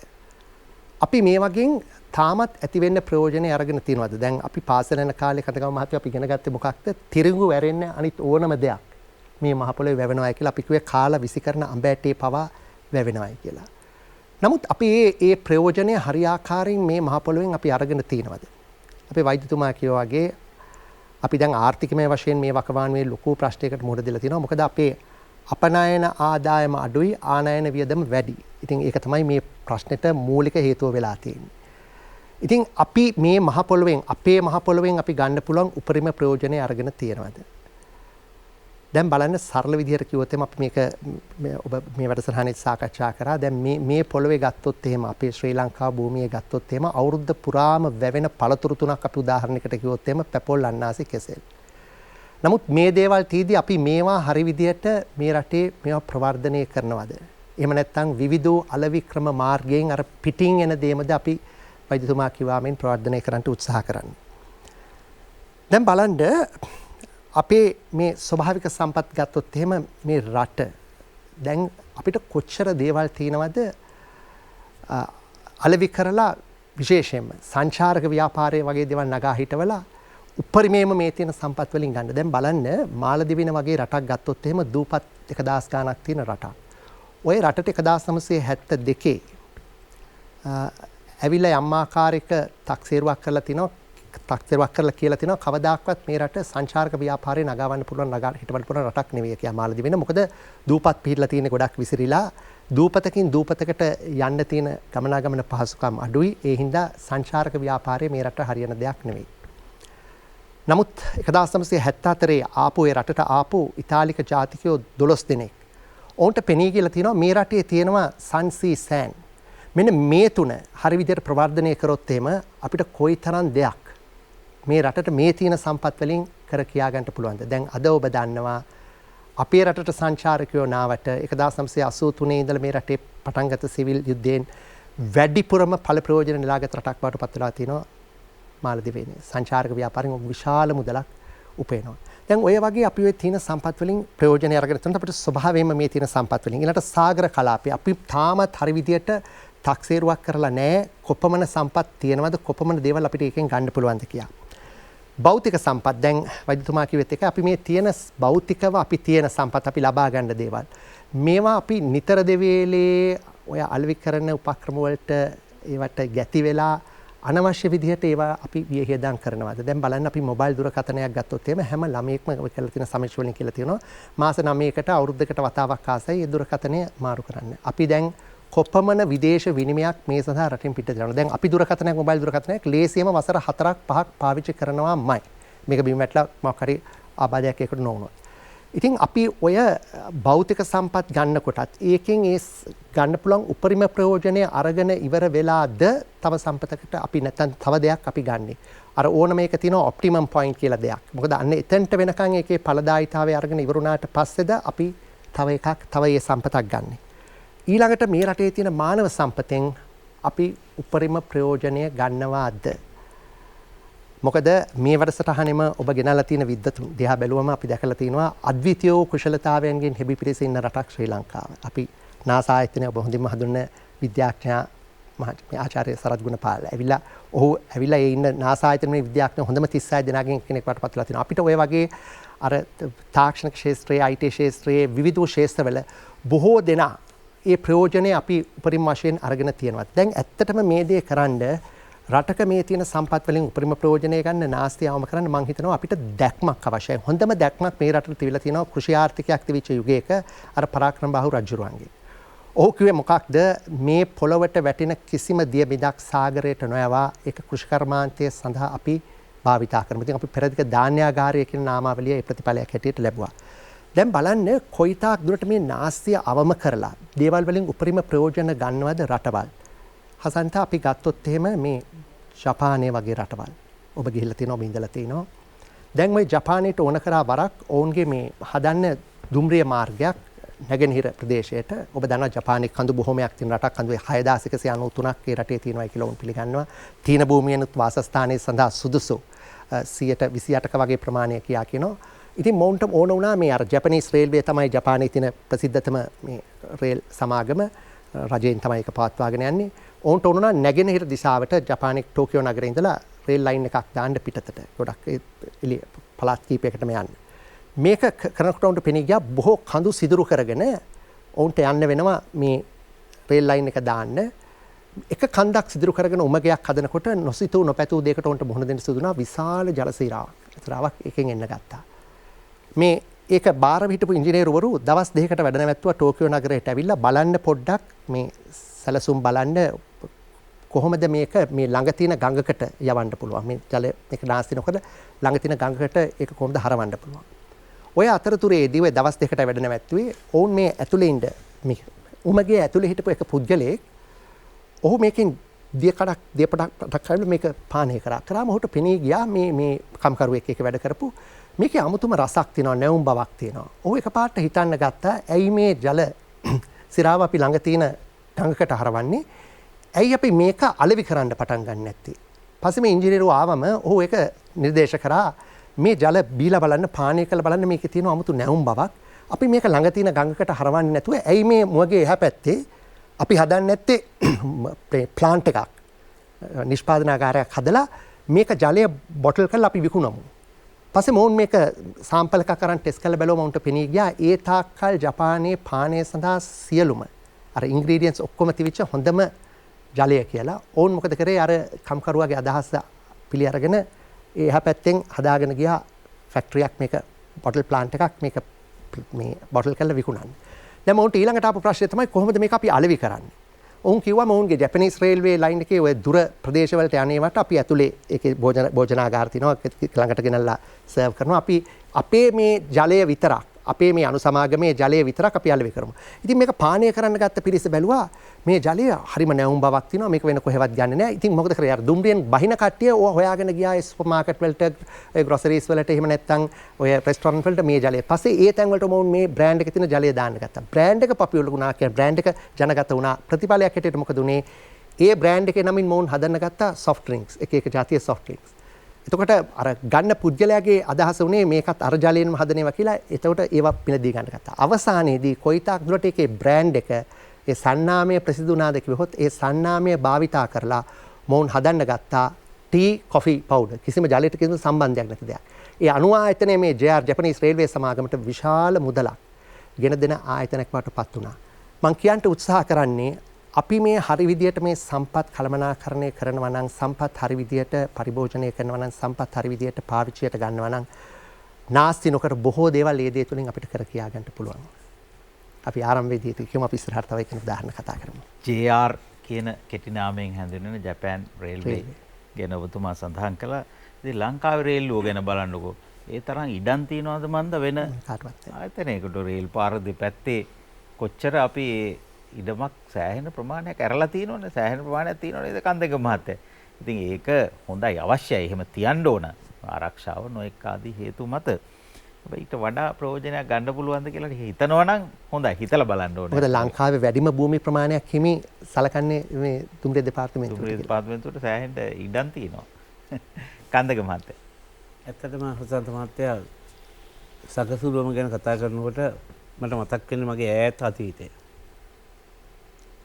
පුංචි කාලේ අපි කාටත් තිබුණා කැටයක්. ඔය කැටේ මේ පේන්න තියන්නේ නැහැ. ඔක පොළවේ ගේ ඇතුලේ මොකද අපි මැටි ගාපු ගෙවල් තිබුණේ ගොම මැටි ගාපුවා පොළවේ එක තැනක යට කරනවා. සතයක් හම්බෙනවා කියන්නේ ලොකු දෙයක්. මොකද පුළුවන් ඉක්මනින් මේ කැටේ පිරවීමේ වුවමනාවක් තමයි අපිට තිබුණේ. අන්තිම කාසියක් දාන්න බැරි වෙනකොට තමයි අපිට කැටේට ගොඩ ගන්න අවසර දෙන්නේ. ඉතින් පුළුවන් තරම් සතයක් හම්බුන ගිහලා ඔකට දානවා. සතේ දාන්න බැරුණාම මේ කඩලා ගන්නවා. කඩලා ගත්තාට අපිට ඒක ප්‍රොජෙක්ට් ගන්න දෙන්නේ නැහැ. ඕකත් ගණන් කරලා එකතු කරලා තාත්තා ඔක ලොකු කාසි වලට මාරු කරලා අපි යවන්නේ තැපැල් කන්තෝරුවට. තැපැල් කන්තෝරේ තියෙන පුංචි පොතක්. තැපැල් කන්තෝරුවට අපි ගාව තියෙනවා. ඉතිරි කිරීමේ පොතක්. ඔය ටික ගෙනිලා තැපැල් මහත්තයා දුන්නාම මුද්දරයක් කලවනවා වගේ. ඒ විදිහට ඉතුරු කරන්න අපිට පුරුදු කෙරුවා. මම කවදාකවත් හිතුවේ නෑ ඕක ජාතික ඉතිරි කිරීමේ බැංකුව බවට පත් වෙයි කියලා. මොකද මම ඉපදුනේ හොඳ තැනක යටියන්තර ආසනේ. ආචාර්ය එන්.එම්. පෙරේරා මුදල් නැමැති. උන්ට තිබුණේ ඉතිරි කිරීමේ වමනාව ලොකෝටම තිබුණ පුජ්‍යලයක්. මට මතකයි එයත් එක්කලා මම ගමනක් යනකොට සතයක් ඇල්මීනියම් සතයක් තිබුණා. කාටකම ගහින්න තැන සතයක්. මට කිව්වා සතේ ගන්න කියලා. සතයක් කවුරුවත් සතයක් නෙමෙයි අද රුපියල් 5ක් තිබ්බත් නැමෙන්නේ නැහැ කවුරුවත් ගන්න. මම සතේ ගත්තා. මොකද මට ගරු කිරීමක් තිබුණා මේ පුජ්‍යලයට. ඊට පස්සේ කිව්වා ඔය සතේ නැති වුණොත් ලංකාවේ ආණ්ඩුවට සත 18ක් නැති වෙනවා. දැන් මට හිතා ගන්නවත් මේ කියන්න හදන්නේ මොකද්ද කියලා. ඒක ඔය සතේ හදන්න සත 18ක් යනවා. කියලා 725ක් තියෙනවද කියලා ඇහුවා. 725 ගත්තා බලන්නකෝ ඔකේ මැද ධාරයක් තියෙනවද කියලා. ඔකේ තිත් තියෙනවද බලන්න කිව්වා පොඩියට තියලා. ඒක ඔය 725කට වියදමක් යන්න නැතුව අඩුවෙන් හදන්න පුළුවන් කාලයක් තිබ්බා. එින්ද හොර සල්ලි ගන්නවා. ඒකයි ඔය කැටයන් දාලා තියෙන්නේ. අපි දැන් සල්ලි වලට කැටයන් දාන්නේ නැහැ. දැන් මොකද දැන් කාසිය ගහන්නේ ඊට වැඩි මුදලක් යනවා. එින්ද මේ හොර කාසිය ගහන්නේ නැහැ. ඉතින් එවැනි දේවල් ඔවුන්ගේ හිතේ යමතොරුන්ගේ තිබුණා. අපි ගාවත් ඒ දැනුම එක්කහුවිලා තිබ්බා. පුංචි කාලේ අපිට පැන්සලක් දුන්නාම ඔය පැන්සල හැමතිස්සෙම තාත්තා බලනවා. ගෙනාවද කොහොමද උල් කරලාද කඩලාද බලනවා. ඉතින් අපිට ආපහු පැන්සලක් කරන් දෙන්නේ අපි අන්තිමට මොක ඉවරුනහම. දැන් අන්තිමට ඉවරුණා කිව්වම අඟල් දෙකක් විතර තියෙනවා. තවත් මේක ලියන්න පුළුවන්. ඉතින් මේක ලියන්න බෑ. ඕකට අපේ ගමේ ඉස්කෝලේ හිටියා සුමනපාල කියලා ළමෙක්. එයා ගේනවා අර උණගස් වල අර කෑලි නිකන් අර බටයක් තියෙන කෑල්ල. ඕකට මේක ගහලා දෙනවා අපිට. බලන්න අපේ ඉස්කෝලේ ඒ සකසුරුවම අපිට පුරුදු වෙලා තිබිච්ච ආකාරය අද බෝල් පොයින්ට් පෑනක් බාගෙට ඉවරනවම විසි කරලා දානවා. පරිසරය ගැන හැඟීමකුත් නැහැ, සල්ලි ගැන හැඟීමකුත් නැහැ. ඒ මට්ටමට එක මේක දියුණු වෙලා ලැබෙලා අද නාස්තිය කියන්න බැරි තරමක්. මොකද ඉතිරි කිරීම ගැන දන්නේ නැති මිනිස්සුන්ට නාස්තිය තේරෙන්නව නැහැ. ගිහිල්ලා අද අපි හෝටල් එකට කන්න ගියොත් එහෙම අර බුෆේ කියලා තියෙන මේ ඒ ක්‍රමයේ තියෙන කඩේකට ගියපුවාම ඒ කණ්ඩ ගිය මිනිහට මුදලාලි ගැන තියෙන වෛරයක්ද කොහෙද? මෙයා නැති කරන්නම ඇති තරම් බෙදා ගන්න ඇති තරම් නෙවෙයි වපනා ප්‍රමාණයට වැඩි බෙදා ගන්නවා. තමයිලාට මේ මට හිතන වෙලාවට මුදලාලිත් එක තරහක් තියෙනවා කියලා. කන්න බෑ. ඒ ටික ඔක්කොම දාන්නේ අර කුණු කූඩේට. හැංගීමක් පොඩ්ඩක්වත් නැහැ. හේතුව මෙච්චර අමාරුවෙන් ගොවියෝ මේක නිෂ්පාදනය කරලා මෙතෙන් එනකන් ඇවිදින්න තමයි මේක වෙන්නේ කියලා හැඟීමක් දීලා නැහැ. කොතනද වැරද්ද? වැරද්ද මං කියන්නේ මූලික අධ්‍යාපනය. මූලික අධ්‍යාපනය කියන්නේ මේ පොතපත උගන්වන නෙමෙයි අධ්‍යාපනය කියන්නේ. සමාජයට මිනිස්සු පුරුදු කරලා යවන එක. අද ඒක ඉංග්‍රීසි වචනෙන් තමයි හොඳටම තේරෙන්නේ නර්සරිනේ කියන්නේ. අපි ළමයි දැන් අපි තවානක වත්තක තවානක තියෙන නර්සරියට අපි කියන්නේ. ඒ වත්ත දියුණු කිරීම සඳහා පැල හදන තැන. අපි දැන් ළමයිත් නර්සරියට යවනවා. නර්සරිය කියලා ඔකට කියන්නේ. ඒ කියන්නේ සමාජයට ළමයි හදන තැන. එතන ඉඳලම මේ පළපුරු මේ ඉතිරි කිරීම පුරුදු කරලා තිබ්බොත් මේ රට අද තියෙන තැනට නම් එන්නේ නැහැ. මීට අවුරුදු ගානකට එහා පැත්තේ තිබිච්ච තැන නෙමෙයි අද තියෙන රට. අපිට ලොකු ඉලක්කම් තේරෙන්නේ නැහැ. ලෝකෙට කොච්චර අපි ණයද, ණය වාරිකයකට කොච්චර ගෙවන්න තියෙනවද අපිට තේරෙන්නේ නැහැ. ඒක තේරෙන්නේ ඉතින් ඒ විශේෂ කරන අය. නමුත් අපිට දැනෙනවා ලොකු ප්‍රශ්නයක රට තියෙනවා කියලා. හරිද? ඒ තැනට ආවේ මේ අපි මේ පුංචි නොසලකීමම නිසා. ඒ හින්දා සමහර විටක මොකද ඔය අංගුත්තර නිකායේ සිංහලවද සූත්‍රය මම හිතන්නේ තියෙන්නේ. බුදුහාමුදුරුවෝ දේශනා කරන අපූර්ව දෙයක් කොහොමද අපි මේක සල්ලි පරිස්සම් කරන්නේ? ධනෙ පරිස්සම් කරන්නේ. ඒකේන භෝග බුඤ්ජය. එක කොටසක් අපි පාවිච්චි කරනවා. ද්විකම්මං ප්‍රයෝජනං. ඔකේ කොටස් දෙකක් ප්‍රයෝජනය සඳහා යොදනවා. තතුත්පන්ත නිදාපෙය කියන්නේ හතරේ එකක් නිදන් කරනවා. ආපදාසු භවිෂති. ආපදාවකදී ප්‍රයෝජනට ගන්න. ඔය හතර ඔය ඒ ඉතුරු කිරීම හතරවෙනි කොටස ඉතුරු කිරීමක් මං හිතන්නේ කවුරුවක් හොයරි කරනවා ඇති කියලා. අද බැංකුවකට ගිණුමක් කරලා බැංකුවට ගිණුමට සල්ලි දාන්නේ ඇත්තට වශයෙන්ම සල්ලි ඉතුරු කරලා උවමනා කොට ගන්න නෙවෙයි. ඒ ගිණුම කොච්චර කල් පරණ වෙනවද කොහොමද ගිණුම ගනුදෙනු කරන්නේ කියලා. ඊට පස්සේ බැංකුවෙන් ණයක් ගන්න තියෙන දෙක තමයි මේ බැංකු පොත. ඒකට බැංකුවේ ගිණුමක් කරිනවා මිසක ඉතිරි කිරීම සඳහා ගිණුමක් කරිනවා නම් මම නම් දැකලා නැහැ. මොකද මම දකින එක්තරායක පුජ්‍යලෙක් හිටියා. එයා මේ ගිණුමක් කරලා සල්ලි දාලා ආයෙ චෙක් එක ලියලා සල්ලි අරගෙන ආයෙත් සල්ලි දානවා. මෙහෙම එකම සල්ලි ප්‍රමාණයක් මාසයක් ඇතුළත කීප සැරයක් මේ ගනුදෙනු යනවා මේ ගිණුම හරහා. මම ඇයි ඔය දැන් කොහොම කරන්නේ? එහෙම සල්ලි හුවමාරු වෙනකොටලු බැංකුවේ මැනේජර්කින් ගන්න පුළට සහතිකයක් තියෙන්නේ මෙයා හොඳ ව්‍යාපාරිකයෙක් කියලා හැමතිස්සෙම සල්ලි මාරු වෙනවනේ. මෙවැනි තැනට ඇවිදින්න. ඇවිල්ලා තමයි මේ අමාරු වැටෙන තැන් වලට අපි වැටෙන්නේ. ඒ හින්දා හොඳ වැඩසටහනක් අද. මොකද සකසුරුවම ගැන අපි කතා කරන්නේ ඒක. මොකද සකසුරුවමේදී අපි මුදල් විතරක් නෙවෙයි. ආහාරත් ප්‍රශ්නයක්. මොකද අපි හාල් කිලෝ එකක් රුපියල් 160ට 175ට එන තැනට ඇවිල්ලා. මේ සියල්ලටම වැරදීම තමයි සකසුරුවම නැතිකම. ගොවියෙක් හැටියට ගොවියොත් එක්ක ඉන්න මම දන්නවා කුඹුරේ මුල ඉඳලම සකසුරුවමක් නැහැ. පටන් ගන්න තැන ඉඳලම තියෙන නාස්තිය. අර පැත්තෙන් වතුර එනවා ඇලේ. දූර යනවා ඇලේ වතුර. ඇලවල ඇටලා. සකසුරුවමක් නැහැ. ඒක කුඹුරට ගැනීමක් නැහැ. ඔහේ යනවා. එතන ඒ වතුර නාස්ති වීම මෙතන. අද දැන් මේක ඒකට වන්දි ගෙවනවා. අද විදුලිය නැහැ. දැන් අද ඇලවල් වහලා. හුඟක් දෙයක් වල ඇලවල් වහලයි සකසුරුවම අවශ්‍යයි. මොකද ජලාශය වතුර පෙරෙන්න ඕන. එහෙම නැතුව එහෙම ලයිට් දී ගන්න බැරුවේ. ඒ පැත්තෙන් එක වහනවා. නමුත් මම දැක්කා ඒ වතුර එහෙමම යනවා පාවිච්චියට ගන්න නැතුව. ඊට පස්සේ ඒක කුඹුරට ගත්තට පස්සේ මේ කුඹුරේ විශාල පෝර ප්‍රමාණයක් තියෙනවා. ඒ කියන්නේ වල් ගස් කුණු වෙලා එහෙම නැත්නම් වතුර දිගේ ආපුවා රොම් මඩ තියලා. මෙතන ඉඳලම කරන්නේ නාස්තිය. මේක ට්‍රැක්ටරයක් දාලා හාලා හොදලා වතුර ටික උඩ පා කරලා සියලුම සරුපස් ටික නාස්ති කරනවා. ඒ ටික නවතින්න ගිහිල්ලා ආපුවා මීගොමේ කලපු වැච්චුවා. කුඹුර නෙමෙයි. එතන ඉඳලා. ඊට පස්සේ වී වපුරන කොටස් වී වපුරන්න ප්‍රමාණයක් තියෙනවා. ඒ ප්‍රමාණය හොඳට දැනගෙනයි අපේ මිනිස්සු අතේ බරට ගන්නවා කියලා කියන්නේ. අතේ බරට ගන්නවා නාස්ති වෙන එක නවත්තන්න. දැන් නැහැ. මේ ළඟදී මම එක්කෙනෙකුට තල වගේක් වපුරන්න කියනවා. මෙයා ගත්ත ගමන්ම ගහගෙන ගියා තල ටික වපුරගෙන ගියා. මම බය වෙලා කෑ ගහලා නැවැත්තුවා.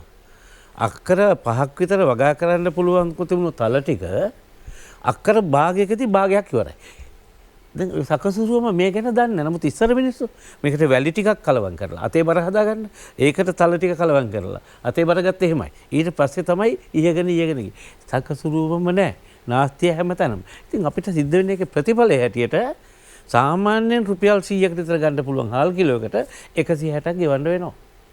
එතකොට ඒ ජාතියට පුළුවන් ද ඔලුව උස්සන්න. මනන්නේ ඒකයි. ඒ රජයකට පුළුවන් ද ඒගොල්ලෝ පවත්වාගෙන යන්නේ රට. එඳා ඔක්කොම මේකට එකතු වෙන්න ඕනේ.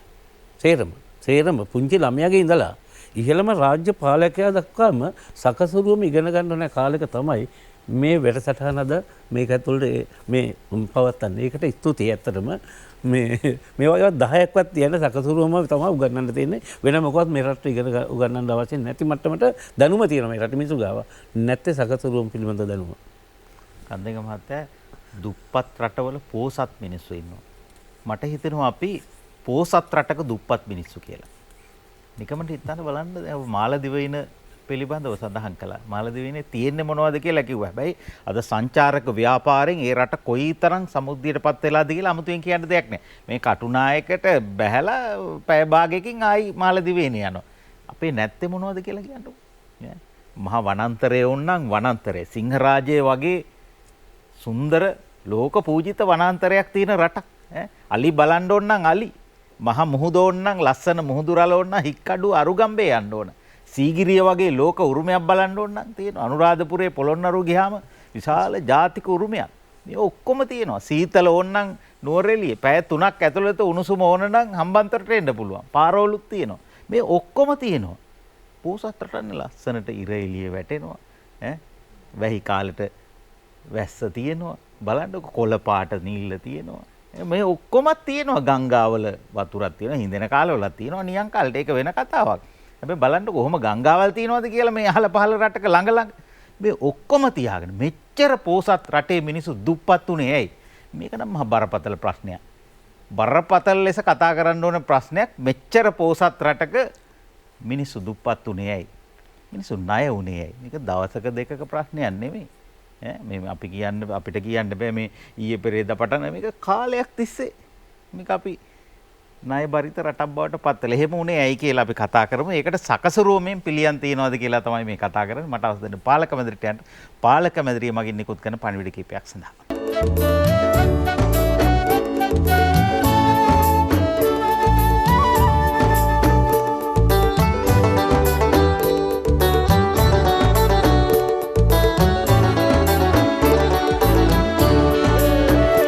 සිරිලක ඇසිදිසි සරසවි පින්දිම දොරින් දොරට දොර මඩලාවයි. සකසුරුවම ගැනයි අද දොර මඩලාවෙන් කතා කරන වෛද්‍යතුමා කාලයක් තිස්සේ දොර මඩලාවේ සකසුරුවම නාස්ති නොකිරීම ගැන කතා කරලා තියෙනවා. යාපදාසු භවිස්සති කියලා ඒ ගාථාවේ පාඨය අරගෙන අපේ හාරිස්පත්තුවේ හාමුදුරු මුල්ම කාලේ හරි ගැඹුරු විග්‍රහයක් කරලා තියෙනවා. අපේ මාදුලාවේ සෝබිත හාමුදුරුව හරි කදිමට හරි ලස්සනට ඕනම කෙනෙකුට වැටහෙන විදිහට මේවා පැහැදිලි කරලා තියෙනවා. මට විතක හිතෙනවා අපි නිකන් මේ නාස්ති නොකිරීම ගැන කතා කරලා කාලේ නාස්ති කළාද වචන නාස්ති කළාද කියලා විතක හිතෙනවා. සමහර දකින්න දේවල් වලින් කතා කළාට ඒවා ප්‍රායෝගිකව සිද්ධ වෙලාද කියන ප්‍රශ්නේ තියෙනවා වෛද්‍යතුමා. ඔව් මම හිතනවා හසන්ත මහත්තයා ඒ කතා කරපු මූල ධර්මය ඒ කියන්නේ දැනුම භාවිතාවට එන්නේ නැත්තේ ඇයි කියන එකනේ ඔබතුමා කරන විග්‍රහය. එතකොට දැන් ඕක අපිට පේනවා උපදේශනයේදී. දැන් ওই සමහර අරක්කු බොන ඇවිල්ලා බීමේ ආදීනව ගැන මම කියලා දෙන්න හදුවාම එයා මට දේශනේ දීලා යන ගමන් බොනවා. ඒ වගේ මේ අපේ මිනිස්සු ගත්තොත් හසන්ත මහත්තයා ගොඩාක් අය දැනුවත්. ඒතරේ දැනුම ගොඩක් අයට තියෙනවා. දැන් අපි ගත්තොත් එහෙම මාර්ග නීති ගැන ගොඩක් අය දන්නවා. හැබැයි වාහනේ අතර ගත්තාම ඒ දැනුම භාවිතාවට එහෙම නැත්නම් චර්යාවට එන්නේ නැහැ.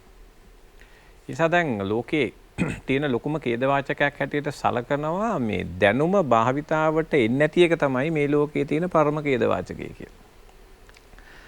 දැන් ඇයි එහෙම වෙන්නේ? ඇයි දැනුම භාවිතාවට ගන්න බැරි කියන කාරණාව විග්‍රහ කරගෙන යනකොට ඒකට ස්නායු විද්‍යාව සම්බන්ධයෙන් තියෙන ආකෘති ගොඩක් තියෙනවා. දැන් මොළය කියන අවයවය හසන්ත මහත්තයා දැන් මේ හැදිලා නැහැනේ. දැන් වකුගඩුව කියන අවයවය පොඩි කාලේ හැදිලා ඉන්නේ. ඒක අපිට හදන්න මොකුත් නැහැ. හෘදය කියන අවයවය සම්පූර්ණයෙන්ම කම්ප්ලීට් ඕගන් එකක්. අපිට එළියේ ගිහිල්ලා අතපත ගාලා ආයි මොකුත් අත ගාලා කරන්න දෙයක් නැහැ.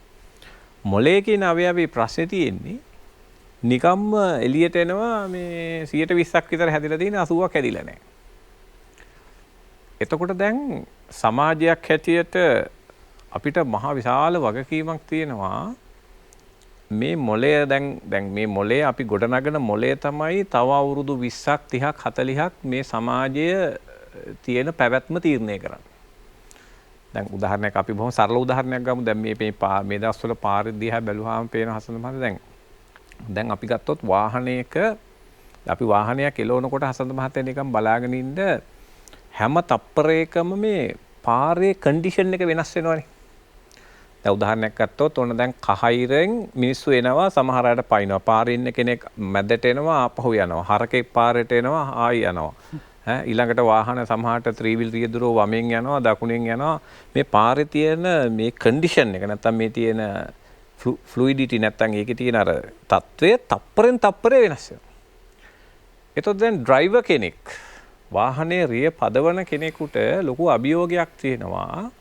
මේ වාහනේ එලවනකොට හැම වෙලේම අර තියෙන පාරේ තියෙන කන්ඩිෂන් එක දරා ගන්නවා හැඩ ගැහෙනවා. දරා ගන්නවා හැඩ ගැහෙනවා. දැන් උදාහරණයකට දැන් අපි හිතමු කහයිරෙන් කෙනෙක් පනින්න හදනකොටම මගේ ඔළුව නැත්තම් මගේ මොළය ක්‍රියාත්මක වෙනවා. එතකොට මම බ්‍රේක් එක පා ගන්න. බ්‍රේක් එක පාගලා නවත්ත ගන්න ඕනේ. එතකොට අර පුද්ගලයා මෙහෙම පාර පැනලා යනකම් මම පොඩ්ඩ ඉවසන් ඉන්න ඕනේ. සමහරට ඒ පුද්ගලයා පාර පනින්න වෙලා ආපහු වෙනවා. ආපහු පයින්නවා. ආපහු පයින්. එතකොට මම සමහර බ්‍රේක් ගහනවා ආයි ඉන්නවා. බ්‍රේක් ගහනවා ආයි ඉන්නවා. හසන්ත මහත්තයා මේ රටේ කී දෙනෙකුට වාහනයක් එලවනකොට අර මෙතුමා කිව්වනේ මේ බේසික් කියලා එකක්. දැන් බේසික් එකක් තමයි වාහනයක් එලවනකොට බ්‍රේක් එක පා ගන්න ඕනේ චුට්ටක් නවත්තන් ඉන්න ඕනේ. මේකනේ මූලික එක. දැන් කී දෙනෙකුට ඔක පුළුවන්ද? කාහිරෙන් එනකොට අරෙන් යනවා වමෙන් යනවා මෙහෙන් යනවා නවත්තන්නෙම නැහැ. දැන් කොහෙද මේ ප්‍රශ්නේ තියෙන්නේ? බ්‍රේන් ඩෙවලොප්මන්ට් එකේ. මම දකින දේ තමයි හසන්ත මහත්තයා මිනිස්සු හිතනවා රජයවල් මාරු කරපුවාම මේ සියලු ප්‍රශ්න හරියයි කියලා. දැන් මිනිස්සුන්ට හිතෙනවා එහෙම. ඒක එහෙම වෙන්නේ නැහැ. තියෙන ප්‍රශ්නේ අපේ මේ මානව සම්පත දැන් මේ මානව සම්පත සංවර්ධනයේදී තියෙන ලොකුම අභියෝගය තමයි මේ බ්‍රේන් එකේ තියෙන ප්‍රොපර්ටිස්. දැන් මොළය කියන අවයවයේ තියෙනවනේ අභ්‍යන්තර ගති ලක්ෂණ. ඒ ගති ලක්ෂණ උපතින් දාලා එවුවා නම් අපිට මේ කිසි කරදරයක් නැහැ.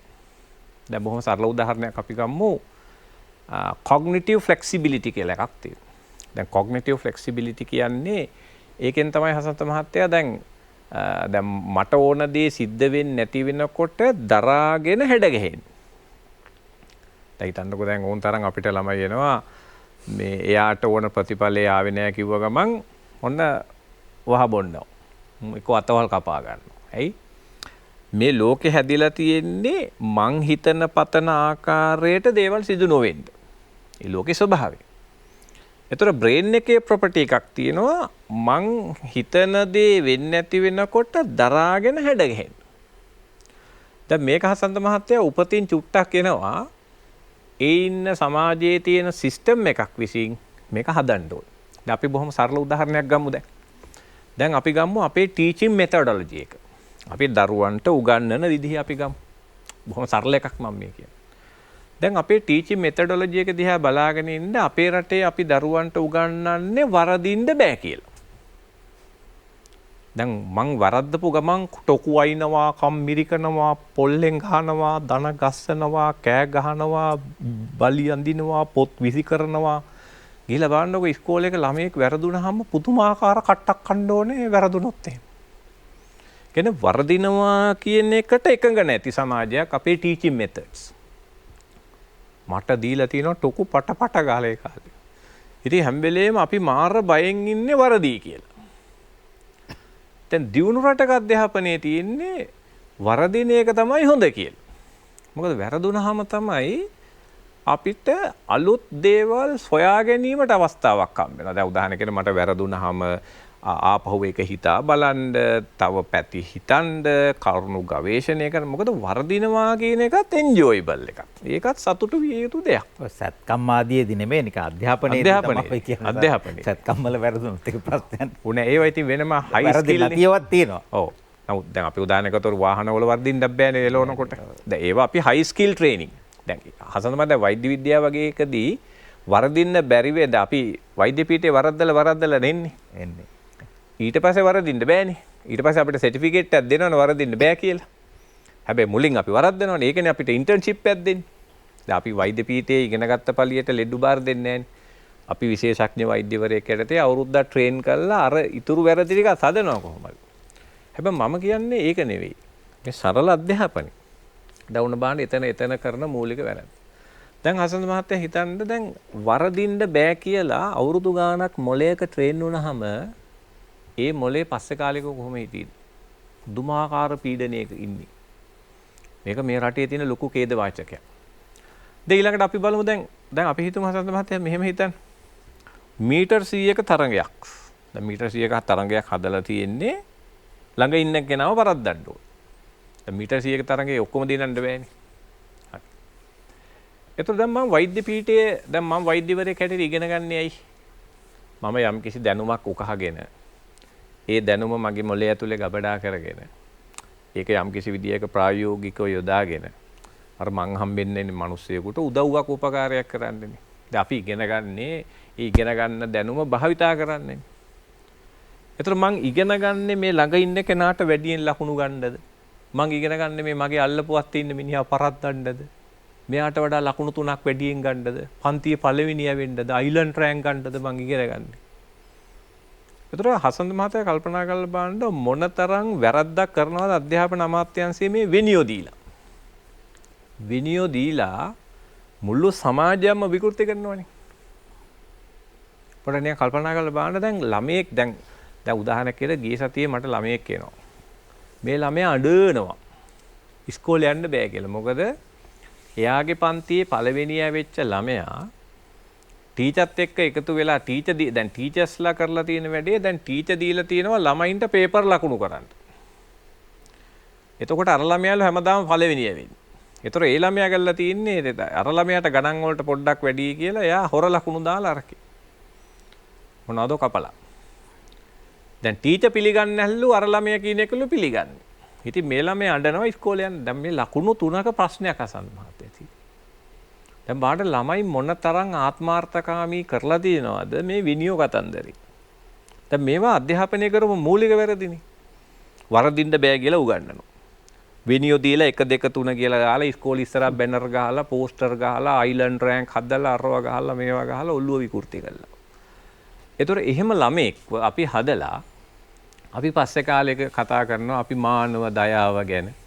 ඊට පස්සේ අපි කතා කරනවා අපි අනිත් අයට ගරු කරමු. අපි අනිත් අය ගැන පොඩ්ඩක් හිතලා පොලිමේයිමු. දැන් කොහෙද හිතන්නේ? අර බලන්නකො දැන් මේ දවස්වල පොඩ්ඩක් දැන් පෙට්‍රල් ෂෙඩ් එකේ පොලිමේ ඉන්න එකට පුළුවන් කොච්චර රණ්ඩු වෙනවද මරා ගන්නවා ගහ ගන්නවා පියෙන් යන ගන්නවා. දැන් නිකන් මේ බලන්නකො මේ පාරවල තියෙන ප්‍රශ්න මිනිස්සු.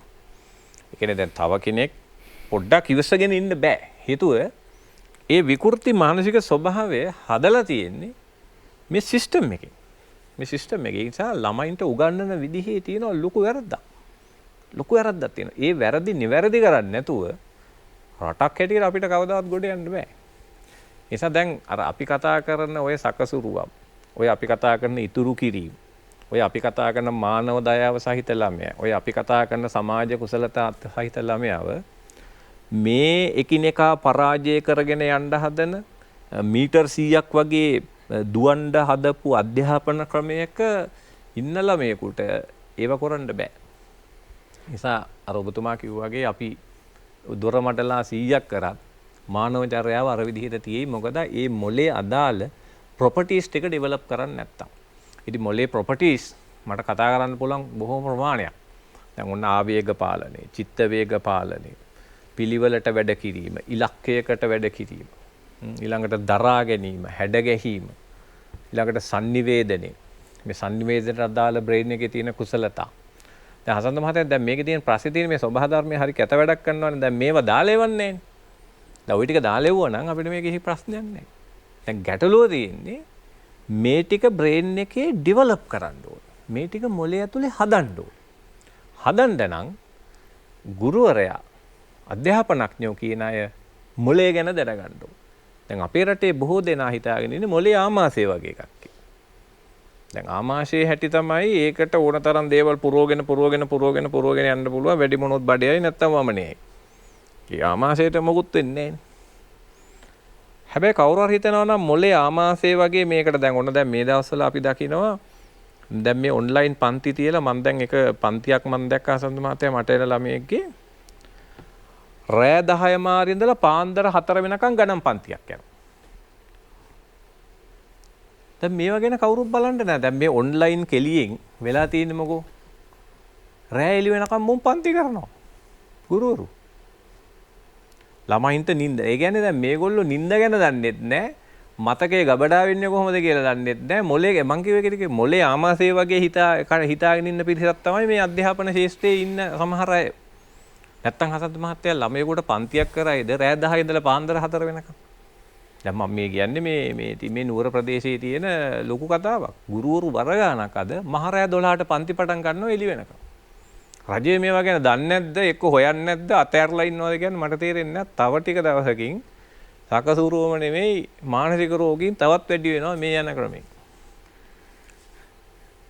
කන්දගම මහත්තයා ආචාර්ය එන්.එම්. පෙරේරා මහත්තයා ගැන සඳහන් කළා සමාජවාදයේ විශ්වාස කරපු අයනේ සමාජවාදයේ වැරදි කොන් වලින් සමහරු අල්ලගත්තද කියලා කෙනෙක් අහන්න ඉඩ තියෙන මම ඒ ගැන අර්ථකථන දෙන්නේ නැහැ. හැබැයි සැලසුම් සහගත ආර්ථිකය සැලසුම් සහගත ක්‍රමය තමයි ඒකේ පදනම. මේ හැමදේම සැලසුමක් නැතිකම මේ ප්‍රශ්නනේ ඔය විඳිනේවා තේරම ඔබතුමා කියන ඔය රෑ 10 ඉඳලා පාන්දර 4 වෙනකම් පන්තියේ තියෙන එක සැලසුම් සහගත රටක සැලසුම් සහගත ක්‍රමයක වෙන්නේ නැති දේවල්. මම මේ සමාජවාදයේ පිළිබඳ විග්‍රහයක් කරනවා නෙවෙයි. ඉතින් ආචාර්ය එන්.එම්. පෙරේරා මහත්තයා මුදල් ඇමති කාලෙත් මේ අයවැය නම් බැලන්ස් කළේ කාශ්‍යප රජුරෝ. කාශ්‍යප රජුරෝ නෑනේ සෑහෙන කාලෙකට ඉස්සෙල්ලා ලංකාවේ හිටපු රජ කෙනෙක් කාශ්‍යප රජුරෝ. මොකද සීගිරිය බලන්න එන සංචාරකයන්ගෙන් මේ අදත් මේ අවුරුදු පහුගිය අවුරුදු දෙකේ ආවේ නැහැ. කොවිඩ් හින්දා මේක මේ කාගේවත් සමර්ථකමක් දක්ෂකමක් නෙමෙයි. මේකේ මොන තත්ත්වෙ තිබ්බත් මේ ඇඳිරි නීතිය දාලා තිබ්බත් කල්පුගේ මහත්තයා එන සංචාරකයෝ ටිකක් ඉන්නවා ලංකාවට. ඒක මේකට වහ වැටිලා මේකේ තියෙන ලස්සනට කොහොම කළත් එන පිරිසක් ඉන්නවා ඔය යුරෝපේම. ඒ පිරිස වර්ෂයකට සෑහෙන ගාණක් මේ අවුරුදු දෙකේ ආවේ නැහැ. ඉතින් එදා ආර්ථිකය සමනය කරලා දුන්නා අයවැය බැලන්ස් කරලා දුන්නට අද බැරි වෙලා තියෙනවා මේ අවුරුදු දෙක තුනේ සංචාරක. හැබැයි මේ අවුරුද්දේ ටිකක් හොඳ ප්‍රගතියක් තිබුණා මුල හරියේ. දැන් නම් ඒක මං හිතන්නේ සංචාරකයෝ එන ඉඳ කාශ්‍යප රජුරවන්ටත් අපි පින් දෙන්න ඕනේ අද මේ දොරමඩලාව හැටියට. එතුමා විතරක් නෙමෙයි ඔය හදපු අය රජවරු ලොකු දේ අදත් ජාතික ආර්ථිකය ශක්තිමත් කරනවා. සීගිරිය වගේ ජාතික උරුමයන් ඉතුරුනේ නැත්නම් කවුද මොනව බලන්නද? ඒකත් අපි මතක් කරන්න ඕනේ. කල්පගේ මහත්තයා කතා කරන කලින් මට අවසන් දෙන්න පාලක මැදට යන්න පණිවිඩ කීපයක්.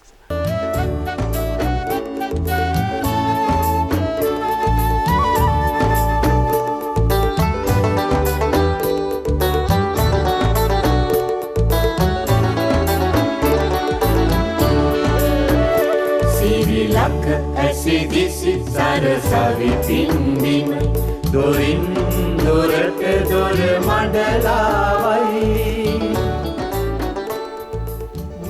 සකසුරුවම සහ නාස්ති නොකිරීම ගැන අප දොරමඩලාවෙන් කතා කරන ධම්මික කලපුගේ මහත්තයා.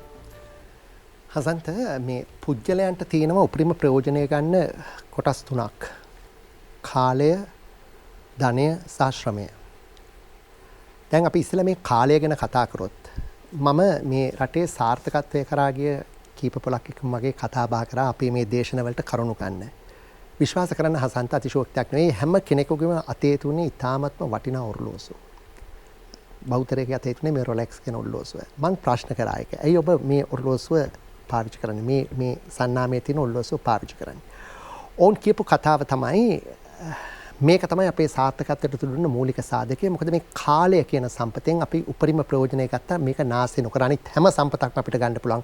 නමුත් මේ කාලය කියන සම්පත හරියාකාරයට භාවිතා කිරීම තුළින් තමයි අපි අපේ සාර්ථකත්වය අත්පත් කරගත්තේ. බොහොම සරලව ප්‍රායෝගිකව අපිට මේ කාලය කියන සම්පත නාස්ති නොකර උපරිම ප්‍රයෝජන ගන්න නම් මම විශ්වාස කරනවා දේවල් හතරක් ගැන. අපි මේක ඉංග්‍රීසි භාෂාවෙන් D4ක් හැටියට හඳුන්වනවා. පළවෙනි දේ තමයි ඔබට යමක් කරන්න ලැබුණම do it. ඒකේ කාර්ය කරන්න. මේ කිරීමේදී අපි කළ යුතු දේ තමයි ඉස්සෙල්ලාම අර අපි ඒ කාලේ කාලසටහන් හදාගත්තා වගේ කළ යුතු දේවල් ටික ලියා ගන්න. අර වෛද්‍යතුමාක වගේ ප්‍රමුඛතා හඳුනාගෙන ඒ කළ යුතු කාර්ය ටික ඒවා ටික ලියන්න. මොකද අපි දැන් කිව්වොත් ලොකු ගාණක් 25650 වැඩි කරන්න 650න් අපි කරන්නේ කොලේක ලියන එක නේද? මේ දවසේ කරන්න තියෙන දේවල් ලියාගත්තම ලේසි. අර ගාණක් ලියාගත්තම හදන්න ලේසි වගේ. එතකොට ඒවා සටහන් කරගත්තම ලේසි. ඊළඟට ඒ ලියාගත්ත දේ ඔබ කරන්න. ඒකේ නැවතත් ප්‍රමුඛතා හඳුනාගෙන කරන්නේ කරන හැම අවස්ථාවෙදිම පොඩි ටික් එකක් දාගන්න. හරියක් දාගන්න. මොකද එතකොට දවස් අවසානයේදී අපිට සතුටක් ඇති වෙනවා. අද දවසේ මා සැලසුම් කරගත් සියලු දේ කාලේ නාස්ති නොකර කරා කියලා. ඔක එක ක්‍රමයක්. එක D එකක්. සමහර ඒවා තියෙනවා එකක් do it අපි කරන්න. අනිත් එක මේක අපි කළ යුතු දෙයක් නෙවෙයි. මේක හදිස්සි නෑ හැබැයි වැදගත්. අන්න ඒ වගේ දෙයක් අපිට පුළුවන් පමා කරන්න. අපි ඒක කියනවා ඩිලේ. දැන් මේක අපි පමා කරන්න කියන්නේ සදහටම නෙමෙයි. පමා කරන්න නිමා කරන දිනක් ඇතුව. දැන් අපි දන්නවා ඉංග්‍රීසි භාෂාවෙන් අපි පාවිච්චි කරන වචනයක් ඩෙඩ්ලයින් කියලා. ඩෙඩ්ලයින් කියන්නේ ඒ එදාට කලින් ඒ වැඩේ ඉවර කරන්න ඕනේ. ඔය ඩෙඩ්ලයින් කියන වචනේ අපි හොයලා බැලුවා කොහෙන්ද හසන්ත ඇවිල්ලා තියෙන්නේ. කොහොමද ඔක භාවිතයට ඇවිල්ලා තියෙන්නේ. ඕක ඇවිල්ලා තියෙන්නේ ඇත්තටම ජපානයෙන්. ජපානයේ උන් භාවිතා කරන වචනයක් ශමකරේ ඩෙස්. ශමකරේ ඩෙස් කියන්නේ අහවල් දාට කලින් ඔබ මේ කාර්යය නිමා නොකළහොත් හිතන්න ඩෙඩ්. ඒ කියන්නේ ඔබ ජීවත් වෙන්නේ නැහැ එතනින් එහාට. ඒ කියන්නේ ඒ තරමට වුන් ඒක බොහොම සීරියස්ව ගන්න ඔය ඩෙඩ්ලයින් කියන ඒවා ජපානයේ. දැන් බලන්න ඔබ ජපාන් ඉඳලා තියෙනවා හසන්ත දන්නවා. දැන් ජපාන් ජාතිකයට කතා කරාම ඔබට මේ කාර්ය කරන්න පුළුවන්ද කියලා ඇහුවොත් එහෙම ඔය එකපාරට උත්තරයක් දෙන්නේ නැහැ. 3 වතාවක් හිතනවා. හිතලා ඔය හයි කියලා කියනවා. හයි.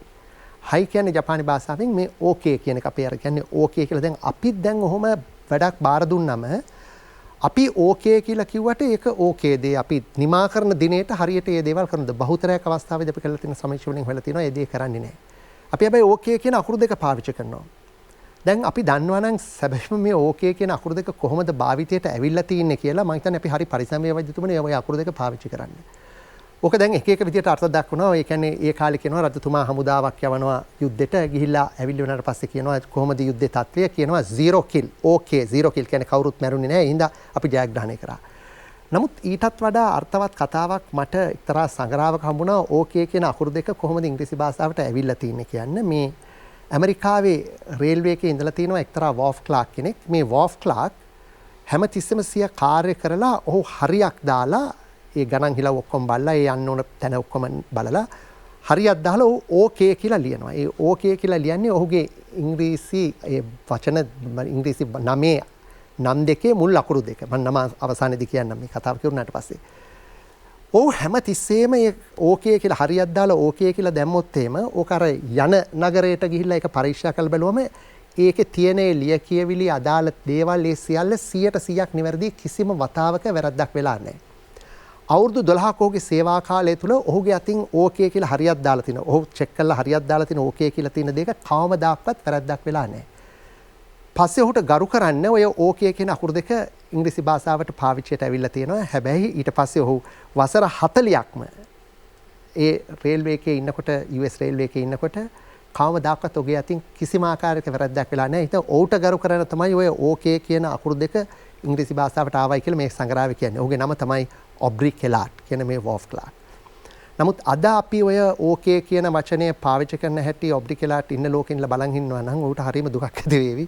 කොයිතරම් අපි වැරදි විදියටද ඔය දෙන පොරොන්දු ඉටු කරන්න කියලා. ඉතින් ඔය අපි යමක් පමා කරනකොට නිමා කරන දිනක් ඇතුව පමා කරනවා. දැන් අපි කොච්චර මේ රටේ ව්‍යාපෘති තියෙනවද අපි පටන් ගත්ත දේවල් අපි නිමා කරන දිනේට නොකරපු. සමහර වෙලාවට මුල්කල් තියපුවා පැලවිච්ච අවස්ථාවල් තියෙනවා. ඉතින් ඔය කාලේ කියන දේෙන් ප්‍රයෝජන ගැනීමේදී මේ දේ ගැන මතක තබා ගන්න. ඊළඟ දේ තමයි ඔබට කාර්යයක් පැවරුණාම මේක අපි කරන්න ඕනේ. එහෙම නැත්නම් නිමා කරන දිනකට පමා කරන්න ඕනේ. එහෙම නැත්නම් මේක මා කළ යුතු දෙයක් නොවේ කාට හරි පවරන්න ඕනේ. ඒ පැවරීම තුළින් පුළුවන් තමන්ගේ කාලය වෙන ඊට වඩා වැදගත් දෙයක් සඳහා තියාගන්න. ඒ පැවරීමේදී අපි කළ යුතු දේවල් දෙකක් තියෙනවා. එකක් තමයි පැහැදිලි උපදෙස් දෙන්න ඕනේ. අර ක්ලියර් ඉන්ස්ට්‍රක්ෂන් කියන ඒවා. දෙක තමයි මේ රටේ කෙනෙක්ට යමක් කාර්යයක් පැවරුවත් ඒක කෙරෙයි කියන විශ්වාසය තියාගන්න බෑ. මොකද්ද අපි කරන්න ඕනේ? අර පසු විපරමක් කරන්න ඕනේ.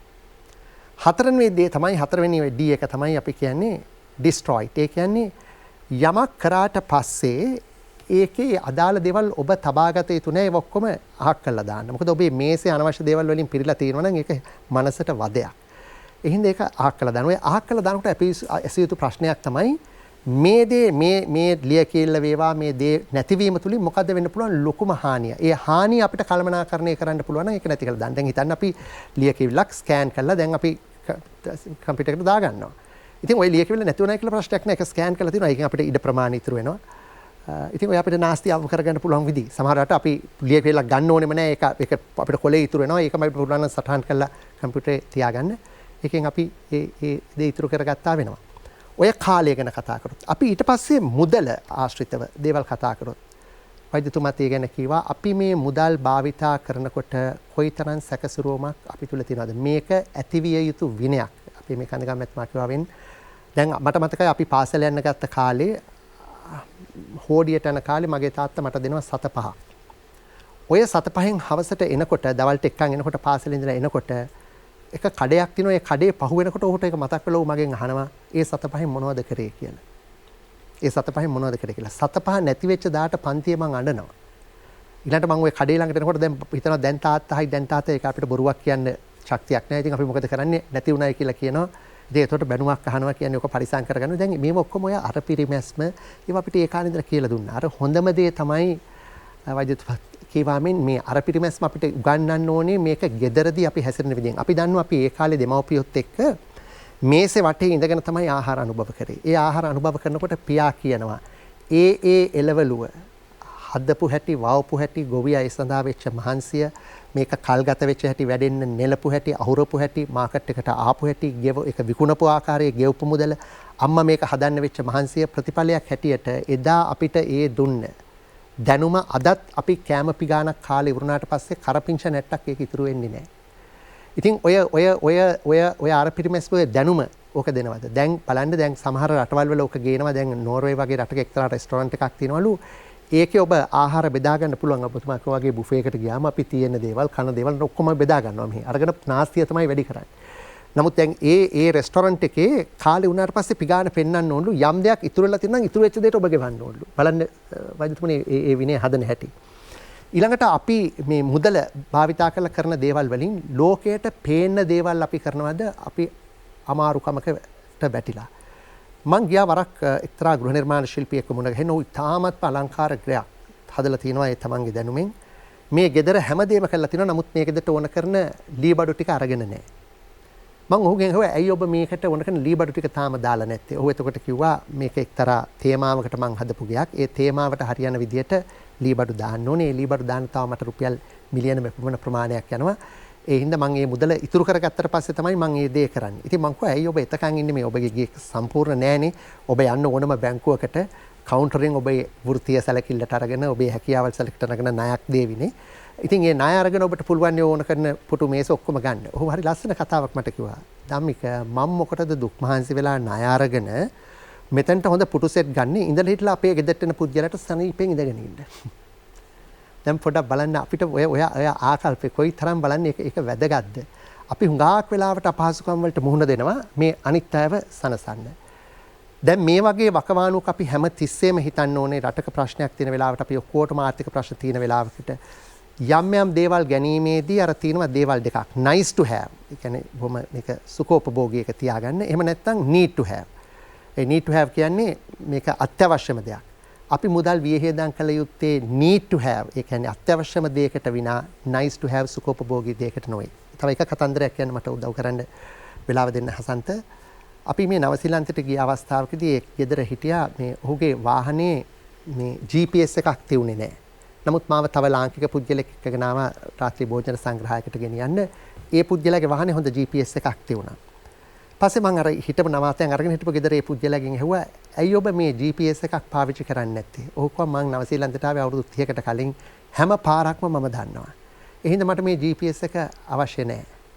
මට ඒක ඇවිල්ලා අර nice to have එකක් මිසක් need to have එකක් නෙවෙයි. ඒ හින්දා මට පුළුවන්. මට ඔක මුදල් ගෙවලා ගන්න බැරි කමක් නැහැ. නමුත් මම ඒකට මේ මුදල් වියදම් කරන්නේ නැහැ. මම ඊට වඩා වෙන ප්‍රයෝජනයක් ඒකට මේ මුදල් වියදම් කරන්නම්. නමුත් මේකෙන් මට මේ දේ කර කියා ගන්න පුළුවන්. ඉතින් අපි හැම තිස්සෙම මේ වගේ වකවානුවක පරිසම් විය යුතුයි. මේ මුදල් වියහිදම් කිරීමේදී කාටවත් පේන්න දේවල් කළ යුතු නැහැ. තියෙන මේ දේවල් බොහොම පරිස්සමෙන් ඒවා රැක බලාගෙන අනාගත අවශ්‍යතාවයන් සඳහා ආයෝජනය කරන්න ඕනේ. අර ජයලත් මනෝරත්නයන් ඔහුගේ නාට්‍යයක කියනවා අපි සඳහා සමය සැලසුම් කරන්න ඕනේ හිමිදිරි පාන්දරය කියලා. ඒ කියන්නේ අපේ ඒක ඇත්තටම කිව්ව අපේ විශ්‍රාම දිව්‍ය සැලසුම් කරන්න ඕනේ අපි මේ තරුණ කාලේ වැඩ කරගෙන ඉන්න ගමන් කියලා. ඒ හින්දා අපි ඒ මුදල් වලින් කරන දේවල් වලින් පරිස්සම් වෙන්න ඕනේ. අවසාන වශයෙන් වෑයම අඩු වෑයමකින් වැඩි ඵලයක් ගන්න පුළුවන් විදිහට අපි දේවල් කරනවා. අපි කොයිතරම් වෑයම යොදනවද? නමුත් ඒකට සරලන විදිහට සාපේක්ෂව අපි ඵලයක් නෙලා ගන්නවද? ඕකට හානිය වෙලා තින්නේ අද පුද්ගලයන් යමක් කරනකොට ඒකට නාභිගත නොවීම. ඒ හින්දා වැඩ වරදිනවා නැවත නැවත කරන්න වෙනවා. ඒ හින්දා නාස්තිය වැඩි වෙනවා. මොකද හේතුව නාභිගත කරගන්න බැරි කපරාරුවක් කරන බාසුන්‍යයා කෙනෙක් වුණා දුරකථනයේ කනේ තියාගෙන තමයි ඒ කපරාරුව කරන්නේ. ඉතින් ඕක හරියට කර කියාගන්න බෑ. නැවත ඒක හිමිකරුව ඇවිල්ලා මේක අඩුපාඩු දැක්කම ඒතර ලොකු නාස්තියක් වෙනවා ඒක නැවත කරන්න ගියාම. අඩු වෑයකමින් ලොකු ඵලයක් නෙලා ගන්න පුළුවන් හොඳම උදාහරණය තමයි මම දකිනවා අපේ රටේ අර බලන්න අතුරු දිගේ ගිහිල්ලා රාමදින එක. මේක මගේ පියා වරක් බැංකොක් තායිලන්තයේ ඉන්න අවස්ථාවේදී ලංකාව ගැන චිත්‍රපටයක් වෙනවලු. එහිදී කිව්වලු ලංකාවේ ඉන්නවා හරිම මේ බොහොම ස්මාර්ට් වර්කර්ස්ලා. කියන්නේ බොහොම හොඳට කල්පනා කරලා වැඩ කරන පිරිස අපේ තායිලන්තයේ ඉන්න පිරිසට වඩා කියලා උදාහරණයකට පෙන්වුවේ තායිලන්තයේ රාමදින හැටලු. ඒ රාමදින පුද්ගලයා පෙන්නනවලු පොල් ගහෙන් ගහට නැගලා ගස් 3-4ක් නැගලා ඉවරනාට පස්සේ ඌට මහන්සිය ඔහු ඊළඟට අර බාගෙට පිටිච්ච කලේ තියාගෙන හතියර අර ඉන්නවලු ඊළඟ ගස් වලට නගින්න කලින්. ලංකාවේ කිව්වලු ඔහුට තියනවායි කියලා හොඳ හරීම ඵලදායී ක්‍රමවේදයක් රාමදින පෙන්වුවයි කියන්නේ අපේ අර අතුරු දිගේ ගිහලා රාමදින එක ගහකින් නැග්ගම ගස් 8ම මැදලා අන්තිමට 8 වෙනි ගහෙන් බහිනවලු. එතකොට අඩු වෑයමකින් ලොකු ඵලයක් අපි නෙලා ගන්නවා. කන්දක මහත්තයා සකසුරුවම ගැන කතා කරනකොට මට එක කතාවක් කියන්න ඕනේ. ලංකාවේ ප්‍රසිද්ධ පුද්ගලයෙක් ඔහු මම හිතන්නේ මේ දොරමඩලාව දැන් බලනවා. ඔහු දවසක් කලබල වෙලා මගෙන් අහනවා ඉස්සරහට එයිද ආහාර අර්බුදයක් මේ රටේ. මම පුළුවන් තරම් කරුණු පැහැදිලි කරලා දුරකථනයෙන් එහෙම වෙන්නේ නැහැ. නමුත් එයා පිළිගන්නේ නැහැ. ඊපස්සේ මම කිව්වා මම කොළඹ ආපු වෙලාවක හම්බෙලා කතා කරන්නම් කියලා. මම කොළඹ ගිහිල්ලා ඔහුගේ කාර්යාලයට මම පැහැදිලි කළා මේ නාස්තිය හින්දා මෙහෙම වෙනවා මිසක ආහාර අර්බුදයක් මේ රටේ එන්න බෑ. මේ රටේ ආහාර වලින් විශාල ප්‍රමාණයක් ඉබේ හැදෙනවා. මම කොස් ගහ ගැන අර කතා කරලා කිව්වා ගහක කොස් හැදෙනවා විශාල ප්‍රමාණයක්. ඕකේ මව් ගෙඩිය, දූ ගෙඩිය, දෙදු මේ ආදි වශයෙන් එක නට්ටේ ගොඩක් කොස් හැදෙනවා. එතකොට ඔය ගහට නගපුවාම කවුරු හරි කොස් කඩන්න එක ගෙඩියක් කඩලා බහින්නේ නැහැ. හාරගෙන ගිහලා බහිනකොට කඩාගෙන වැටෙනවා. එතකොට බහිනවා. ඔය ගෙදෙට්ට ඕනේ එක කොස් ගෙඩියයි. කොස් ගෙඩි 10ක් විතර දැන් කඩලා. ඔතන තමයි සකසුරුවම තියෙන්නේ. අම්මා ගෙදෙට්ට ඕනේ කොස් ටික කපලා උයන්ට තියාගන්නවා. අනික ඔක්කොම කපලා අර මොකද්ද පොල්ලතු බීලා දාලා තිනවා. ඒක උඩ කපලා මදුළු ටික වෙන් කරලා පැහෙන උණු වතුර එකක් පැසවලා ඕකට මදුළු ටික දාලා එක්තරා එක ප්‍රමිතියක් එක්තරා ගානක් තියෙනවා. ඊට වැඩි තිබ්බොත් මේකේ අර පිටි එළියට එනවා.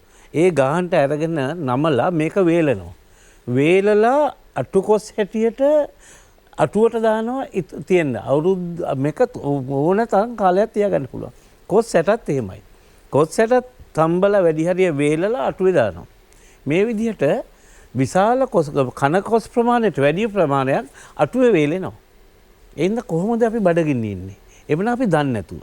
ඊට පස්සේ ඉදිච්චි කොස් ඇට අරගෙන වැලි කොස් ඇට හැටියට දානවා. අටු කොස් ඇට තියෙනවා, වැලි කොස් ඇට තියෙනවා, අටු කොස් මදුළු තියෙනවා.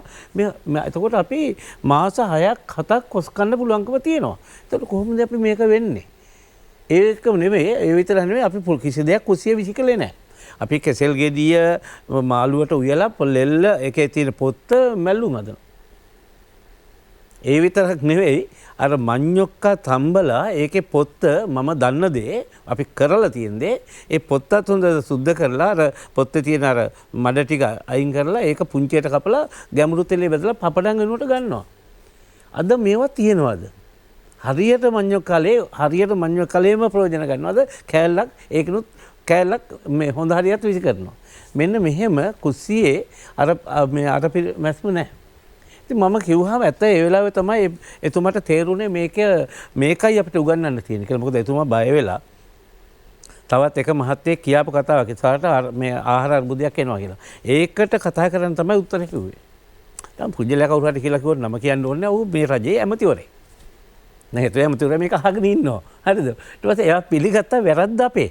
අපිට උගන්වන්න තියෙන්නේ කෑම හදනවටත් වැඩි ආහාර නිෂ්පාදනය කරනවට වැඩිය ආහාර ටික රැකගන්න එක. අපි දැන් අපි ගියොත් එහෙම දඹුල්ලේ මාකට් එකට විකුණන සමාන ප්‍රමාණයක් ගිහිල්ලා අලින්ට කන්න ගිහින් දානවා. කවුරු හරි මෙතන මැදිහත් වෙලා මේ විකුණ ගන්න බැරි ටික අරගෙන මේ ටික විජලනය කරලා, ඒ කියන්නේ වතුර අයින් කරලා වේලලා තියාගත්තොත් මේ එළවලු ටික හොඳ ගානකට විකුණන්න බැයිද එළවලු ගණන් ගැන කාලෙට? මෙන්න මේවා තමයි සැලසුම්. මේවයි රජයක් කරන්න ඕනේ ඒවා. හැබැයි රජයක් ඒවට අනුබල දෙන්න ඕනේ. බැංකුවලින් එක ණයක් හරි දෙන්න ඕනේ ඒවා වගේ දෙයක් කරන්න. එතකොට ආහාර අර්බුදයක් එන්නේ නැහැ මේ රටේ. කිසිම විදිහකින් එන්න බෑ. ඉතින් අපි මෙන්න මේ ටික පැහැදිලිව උගන්වන්න ඕනේ. මේ ඉස්කෝලේ යන කාලේ ඉඳලම අපේ ඔළුවට දාන්න ඕනේ. දැන් මම ඉස්කෝලේ යනකොට අපිට ඉස්කෝලේ යන්න කුඩයක් නැහැ. කුඩයක් තියෙනවා තාත්තගේ තාත්තවත් ඕක ඉල්ලනවා මම දැකලා නැහැ. ඇයි ඒක තෙමන්ට තාත්තා කැමති නැහැ. ඇයි ඒක රැජිනමක් කුඩයක්. මොකද අපේ අම්මටත් වැඩිය රැජිනට ආදරේ තාත්තා.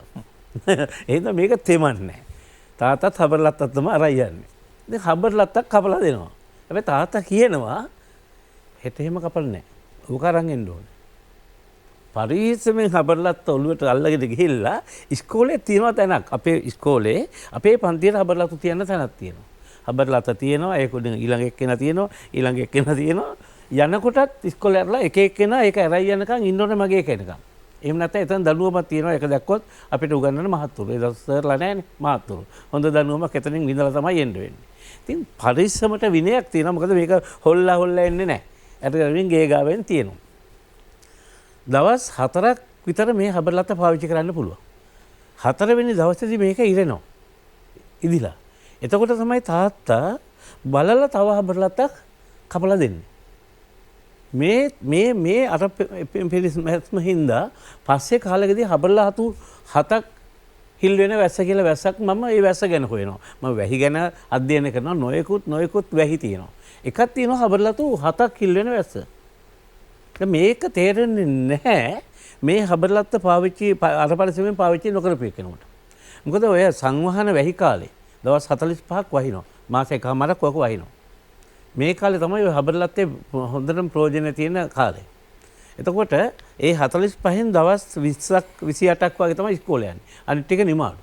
දැන් අපි හිතන්නකෝ 4 ගානේ දවස් 4කට එක හබර් ලත්ත ගානේ හබර් ලතු කීයක් මෙහිල් වෙනවද? හබර් ලතු 7ක් කිල් වෙනවා. 7යි පාවිච්චි කරන්නේ ওই දවස් 45ටම. මේ කරපිරිමැස්මක් නෙවෙයිද? මං අහන්නේ. ඒවා නෙවෙයිද අපිට ඉගෙනුනේ. ඒ උගන්නපු හින්දා නේද අපි අද පුළුවන්කම තියෙන්නේ අපිට නාස්ති අවම කරලා එක්තරා එක තත්වයකට එන්න. මං කියන්නේ ඒකයි. ඒ හින්දා අපි අද ළමයින්ට මේ පිළිබඳව කිසිම හැඟීමක් නැහැ. අපිට ඇඳුමක් කරන් දුන්නොත් ওই ඇඳුම අපිට අපි හරි පරිස්සම් කරනවා. සමහරවිට ඊළඟට අහපව ඇඳුමක් හම්බෙන්නේ ඒ වාගේ ඊළඟ අවුරුද්දකට.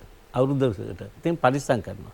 අද ළමයි ඇඳුමක් කරන් දුන්නොත් එයා මාසයක් දෙකක් යනකොට ඒ ඇඳුම පරණ ඇඳුමක්. එච්චරයි. ඒගොල්ලෝ දන්නේ එච්චරයි. ඒක වීසි කරන එක.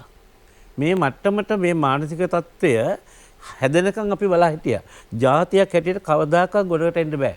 නැත්නම් මෙච්චර සම්පත් තියෙන රටේ මේ සම්පත් වලින් පිළිච්ච රට ඔබතුමා කිව්වා වගේ අපි ඉන්නේ මැණික් උඩ. හරිද? තනි කර මැණික් උඩ. යට තියෙන මැණික්. ඒකම යට තියෙන පිරිසුදු ජලය. මොනවද නැත්තේ? නිකන් ඇටයක් විසි කරපුවාම ඉබේ පැලවෙලා රූස ගහක් වෙන රටක්. එවැනි සම්පත් තියෙන රටක අද අපි විශාල වශයෙන් ණය වෙලා. පාට බහින්න බැරි මට්ටමට ණය වෙලා. වෙන රටකට ගිහිල්ලා ශ්‍රී ලංකාවේ කියලා කියන්න බැරි මට්ටමට ණය වෙලා. අපි වෙනදා ආඩම්බරෙන් ලංකාවෙන් එළියට ගිහලා කියනවා අපි ශ්‍රී ලංකාවේ කියලා. අද ඇත්තටම යන්න නැතුව ඉන්න හොඳයි. ඒ තරමට ලෝකේ අපේ නම නාස්ති වෙලා තියෙන්නේ. දවසකින් දෙකකින් වෙච්ච නෙමෙයි කාලයක් තිස්සේ මම අද ඊයේ නෙමෙයි කාලයක් තිස්සේ මම මේ කාලය ගැන කතා කළොත් 970 74 වෙනකොට මේ තත්ත්වය එක තැනකට අරන් තිබ්බා. මේ අයවැය පරතරේ සතයක් නැහැ. කෝපිමල් හිනාවකින් මුණ තමයි ආවේ මේ කියලා තමයි පතේ දෙමුනේ එන්නෙම මෙනවා සුදු කලිසමයි සුදු කමිසය ඇඳලා බෑග් එකක් අරන් කෝපිමල් හිනාවකින් මට අද වගේ මතකයි පත්‍රේ දාලා තිබුණ හැටි. ඒ හිනාවත් එක්ක ඇවිල්ලා පෙන්නුවේ අපි ණය නැහැ. අය සකසුරුවම පුරුදු කරුවා. විශාල වශයෙන් මම සිරිමාවලෑස් බණ්ඩාරනායක මැතිණියට මගේ හිතේ තියෙන ලොකු ගෞරවයක්. මේ සකසුරුවමට අපිට යොමු කළුවේ මේ අගමැතිතුමිය. ඒ වෙලාවේ අපි හැම කුඹුරක්ම සැද්දුවා. හැම ඉඩමක්ම වැව්වා. එතකොට ඔය මාස 3 මඤ්ඤොක්ක හැම තිබුණේ නැහැ. පෙරදිනේ මඤ්ඤොක්ක මාස 9ක් යනවා ගලවන්න. අද නම් මේ මාස 3වත් තියෙනවා. ඒ දවස්වල අපි ඒ වදේ විඳලා ඉතුරු කෙරුවා. එන්නෙම් අන්තිමට අපි මොකද්ද සබන් කෑල්ලට දවටනේ එපා කියන තැනට ආවා. දවටනේ තමයි වැඩි ගාණක් යන්නේ. සබන් කෑල්ලට නෙමෙයි. ඒව අයින් කළා. සකසුරුව මේ මට්ටමට අපිට පුරුදු කළා. ඒ වගේම ඩීඑස් නායක මහත්තයා ගල්ඔය ව්‍යාපාරය වගේ ඒවා හදලා තියෙන ලංකා රුපියල් වලින්. විදේශීය ණය අරන් නැහැ. නැහැ. කවදාවත් නැහැ. අදත් මේ මිනිස්සු දෙවිගොල්ලෝ වගේ සලකනවා. ඒ මොකද ඒ සකසු ඉන්න මිනිස්සුත් ඒ සකසුරුවම දන්නවා. මොකද අමාරුවෙන් තමයි මේ ජනපද ගොඩනගාගත්ත මිනිස්සු ටික ඉන්නේ. ඉතින් අපිට මේ ටික උගන්වන්න වෙනවා. මේ වගේ වැඩසටහන් 10ක්වත් කරන්න වෙයි. හරිද? මොකද මේ කාලීන අවස්ථාවක් දැන්. මොකද මේ අලුත්ම කණ්ඩායමට මේවා තේරෙන්නෙම නැහැ. එන්දා මේ අපි පරණ කණ්ඩායමනේ. අපේ අත්දැකීම් හරි ඉස්සරහට දාලා මේ ටික උගන්වන්න ඕනේ. ඔබතුමා හොඳ තැනකට කතා බහ අරගෙන ආවේ මේක දරුවන්ට මේ සකසුරුවම උගන්වන්නට ඕනද මේක පාසලේ කියලා දෙන්න ඕන එකක්ද කියලා පොඩි ප්‍රශ්නයක් ඇති වුණා. මේක පාඩම් පොතේ තියෙන්න ඕන.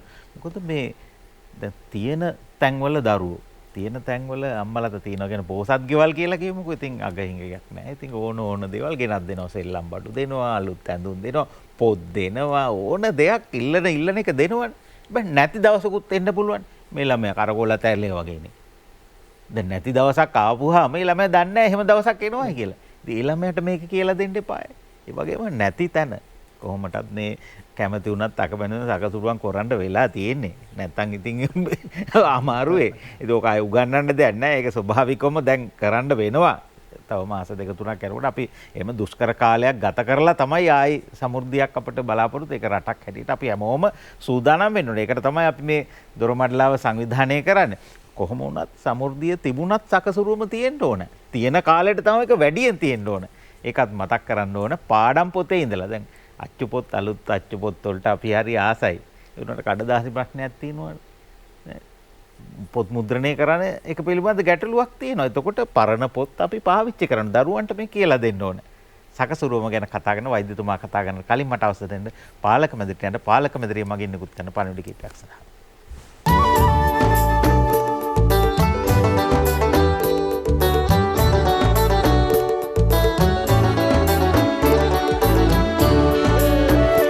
සිරිලක ඇසිදිසි සරසවි පින්දිම දොරින් දොරට දොර මඩලාවයි.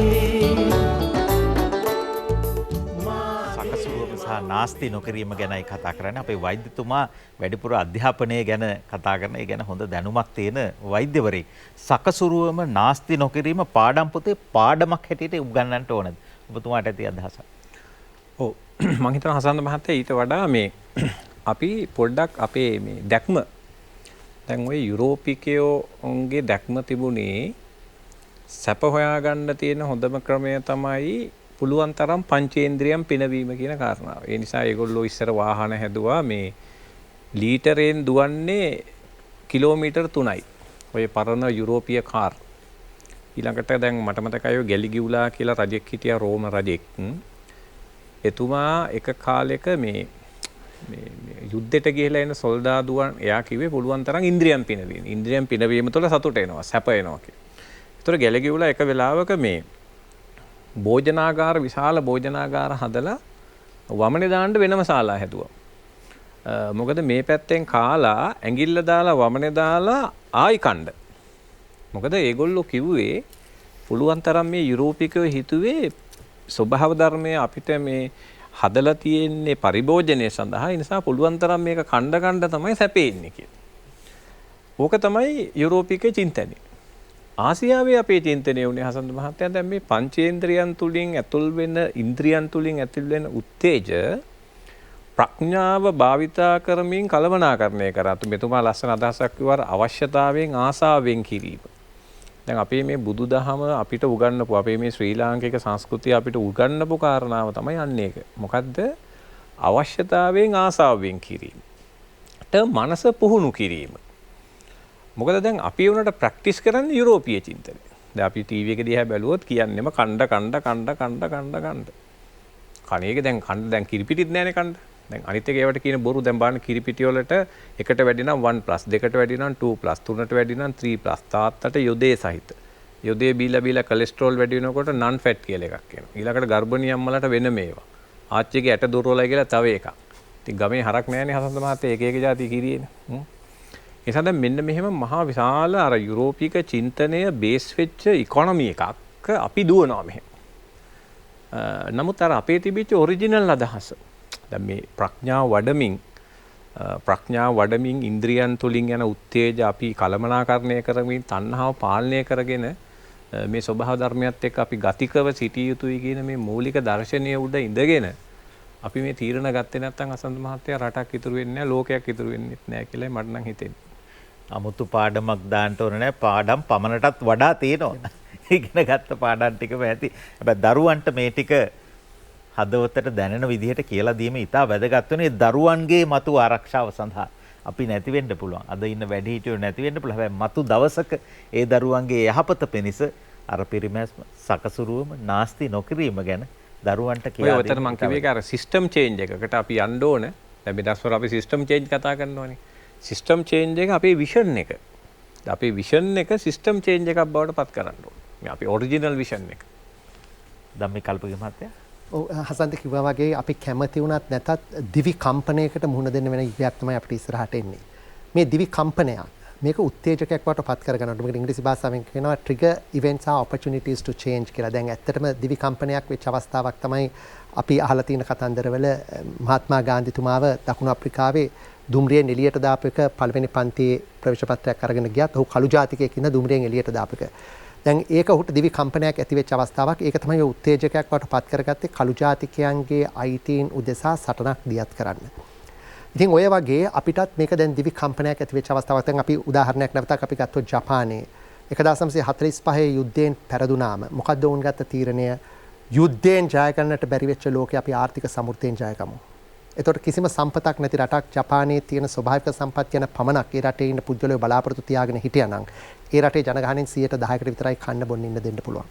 නමුත් මොකද්ද වුන් කරේ? වුන් තීරණය කරා විදේශීය රටවල් වලින් අපි ගේමු අමුද්‍රව්‍ය. ගෙනලා අපේ රටේ අර වටිනාකමක් එකතු කිරීමක් කරමු. වැලියු ඇඩිෂන් එකක් කරලා අපි ඒක ලෝකයේ අනිකුත් රටවල් වලට අපනයනය කළා ආර්ථික සමෘද්ධියෙන් ජයග්‍රාහකයා බවට පත් වෙමු. ඔවුන්ට ඒ දේ කිරීමේ හැකියාව ලැබුණා. හරියටම ඊට වසර 19කට පස්සේ ලෝකයේ සියලු දෙනා නරඹන ඔලිම්පික් ක්‍රීඩාව 1964 ඔවුන්ට පුළුවන්කම ලැබුණා තමන්ගේ රටේ තියන්න. ඒ වන විට ලෝකයේ ශීඝ්‍රම ගමන් කරන බුලට් ට්‍රේන් එක ටෝකියෝ නගරයේ සිට ඔසාකා දක්වා යන්න හදන්නට. එතකොට දිවි කම්පනයක් උත්තේජකයක් වටපත් කළා. මෙතනදී මේ සෝනි ආයතනයේ නිර්මාතෘ ඔහු ඇවිල්ලා නාවික නිලධාරියෙක් වයස අවුරුදු 27යි යුද්ධයෙන් පස්සේ ඔහුට රස්සාව නැති වුණා. මොකද ඒ යුද්ධය ඕන එක අස්සම් කරනකොට යුද්ධයෙන් පස්සේ යටත් වෙච්ච බව පොලිස් හමුදාවක්වත් තියාගන්න බෑ ජපානයේ.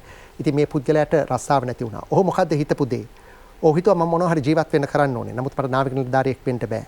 ඔහු හිතපු දේ තමයි අපි හැමෝටම නිර්මාණශීලී වෙන්න පුළුවන් අපේ ජීවිතයේ නිර්මාණශීලීත්වය මත රඳා පවතිනවා නම්. ඔහු මොකද්ද කරේ? ඔහු හිතුවා ජපානයේ සියලු දෙනාම ඕන කරන දෙයක්, සියලු දෙනාටම අවශ්‍ය කරන දෙයක් මම නිෂ්පාදනය කරන්න. මොනවද? ජපානයේ බත් කන ජාතියක් සහල්. නමුත් සහල් නිෂ්පාදනය කරන්න මොකක්ද ඕනේ? කුඹුරු ඕනේ. ඒතර ඔහුට කුඹුරු නැහැ. ඔහු හිතාගත්ත නැහැ කවුරු හරි සහල් නිෂ්පාදනය කරා දෙන්න. නමුත් මම සහල් බත් බවට පරිවර්තනය කරන ක්‍රමවේදය හොයාගන්නම්. මොකද්ද? මම කුක් රයිස් කුකර් එකක් මං හදන්නම්. ඒතර රයිස් කුකර් එක හදන්න තහඩු ඕනේ. කොහෙන්ද මේ තහඩු හොයාගන්නේ? නැවතත් ඔහු ගියා ඔහුගේ අර දර්ශනයට. අපි හැමෝටම නිර්මාණශීලී වෙන්න පුළුවන්. අපේ ජීවිතයේ නිර්මාණශීලීත්වයේ බව ඊ මතනන් රඳා පවතින්නේ. ඔහුට පෙනී ගියා. ඔහුට හේතු ගැන්නුණා පෞගිය සමයේ ඒ කියන්නේ යුද සමයේ ඇමරිකාවේ ගුවන් යානාවල් ආවා. මේ ගුවන් යානාවල් ජපානයට බෝම්බ දාන්න ඒ තටු වලට හයි කරගෙන ආවා තෙල් ටැංකි. එතකොට බෝම්බ දාලා ජපානයට ඒ තෙල් ටැංකි වලින් තෙල් පම්ප් කරගෙන තටු වලට ඒ තෙල් ටැංකි ජපානයේ කඳු වලට හෙලලා ගියා. ඉතින් මම මොකද කරේ? ඒ යාළුවෝ දෙන්නෙක් එක්ක ගිහිල්ලා ඒ කඳු තරණය කළා. ඒ තෙල් ටැංකි හොයලා ඒ වගේ ෂීට් කපලා ගෙනල්ලා පස්සේ ඒවා අතින් ගහලා රවුන්ඩ් කරලා ඔක්කොම ඒ හැම ආකාරයේ මේ ෂේප් එක අරගෙන රයිස් කුකර් තමයි ඉස්සරම නිෂ්පාදනය කරුවේ. ඒ වගේ ආරම්භයේ ඒකයි. ඉතින් දිවි කම්පනයක් උත්තේජකයක් බවට පත් කරගන්න ඕනේ. මේ වකවානුවේදී මේ සබහාදාමෙන් තාමත් අපිට තීන දෙයින් අපි උපරිම ප්‍රයෝජනය ගන්න ඕනේ. දැන් බලන්න අපි කාර්යාලවලට ගියාම ලංකාවේ පැය 12ක් අපිට ස්වභාවික ආලෝකය තියෙනවා. දැන් මේ ස්වභාවික ආලෝකය තිබුණාට මොකද වෙලා තින්නේ? ලොකු වීදුරු දාලා හදලා තියෙනවා ගොඩනැගිලි. වීදුරු එක වැහෙන්නේ ඊළඟට කර්ටන් දාලා තියෙනවා. ඊළඟට දවාලේ වෙලාවෙත් අර ලයිට් පත් වෙනවා. පොඩි පහේ නාස්තියක්ද? හසන් දන්නවා චීනයේ බීජින් නුවර උදේ පාන්දර 5ට අපි එළිය බැලුවොත් එම කිසිම විදුලි බුබුලක් දැල් වෙන්නේ නැහැ. බීජින් නුවර ගුවන්තොටුපළ වලට ගියාම තියෙනවා හැම තැනම එකක් එකක් තමයි එකක් අහස පේනවා අනිත් තැන ලයිට් තියෙන්නේ. එතකොට පුළුවන් තරම් සාමාන්‍ය ස්වභාවික ආලෝකය ගන්නවා. මෙන්න මේ සම්පත් වලින් අපි ප්‍රයෝජන ගන්න ඕනේ. දැන් විශාල ප්‍රශ්නයකට මුහුණ දෙනවා කඩදාසි නැතිකම, print කරන්න තීන්ත නැතිකම. අපිට ඇයි මෙන්න මේ වගේ දේවල්? දැන් මම ඊයේ පෙරේදා මේ පොඩි කෑම වගේක් ගෙනාපු කාඩ්බෝඩ් පෙට්ටියක් හමුණා. මේ කාඩ්බෝඩ් පෙට්ටියේ print කරලා තියෙනවා විවිධ වර්ණ වලින් ඔක්කොම අර බ්‍රෑන්ඩින්ග්ස් ඒව ඔක්කොම තියෙනවා. නමුත් දැන් මේවා ඉස්සරහට කරන්න වෙන්නේ නැහැ. දැන් බලන්න මේක මොකක්ද මේක අමුද්‍රව්‍ය මහත්කම් කියන්නේ බලන්න අපිට. පොල් හනස් වලින් හදලා තියෙන දෙයක්. මේක හසන්ත විශ්වාස කරන්න අවුරුදු 20කට ඉස්සෙල්ලා මට මේ කළු දොල් දාලා ආපු දෙයක්. බලන්න සද මේකේ තියෙන මේ පොඩි හීනි කාඩ්බෝඩ් කෑල්ලක් වටේට දාලා ඒක දැන් මේකේ පැවැත්ම බලන්න.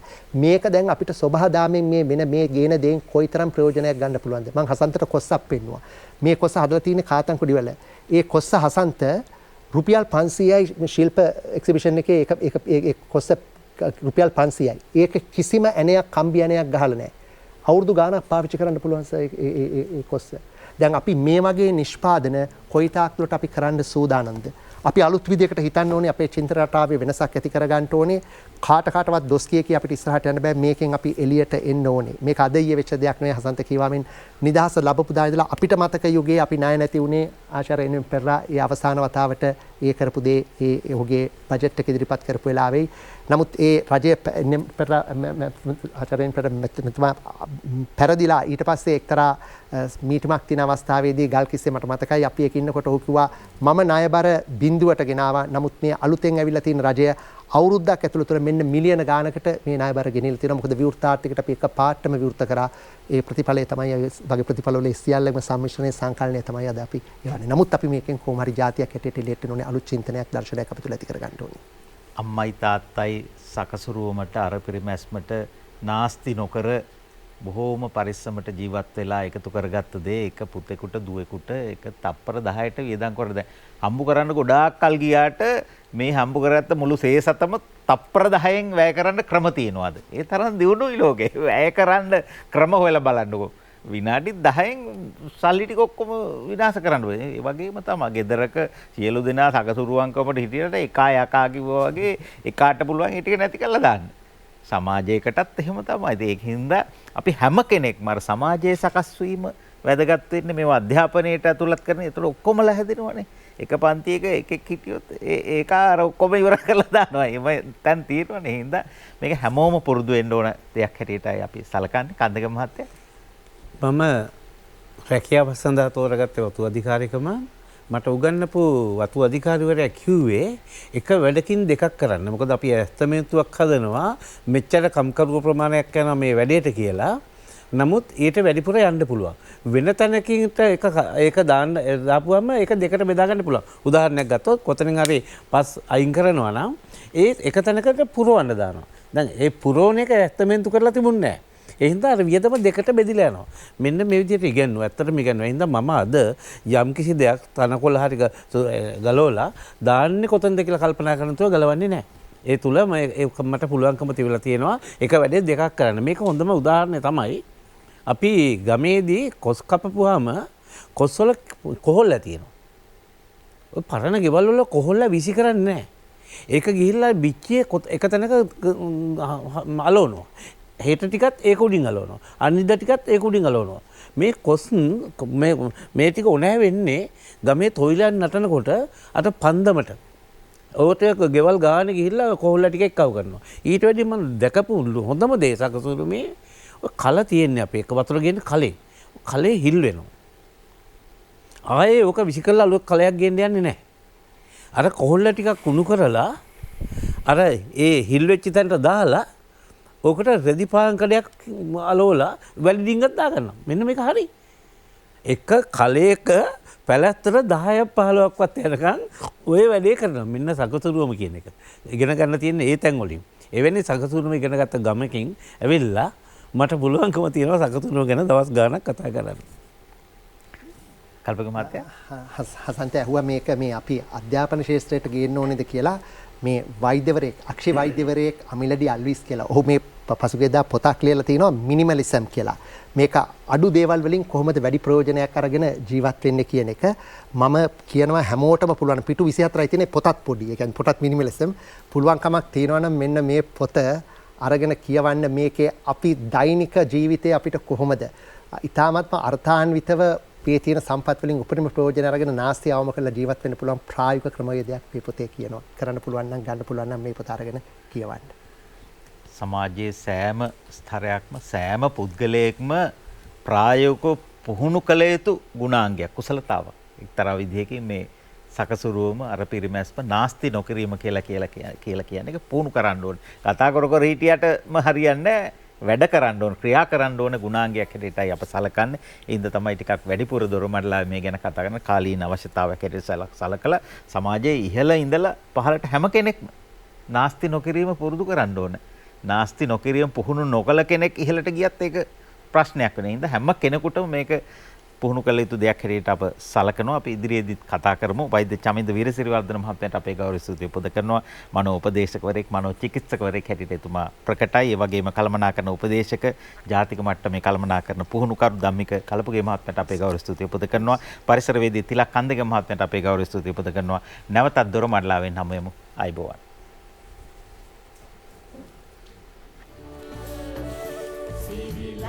ඇසිදිසි සරසවි පින්දිම දොරින් දොරට දොර මඩලාවයි මාගේ මව්බිම අවදි කරන හඬ දොරින් දොරට දොර මඩලාවයි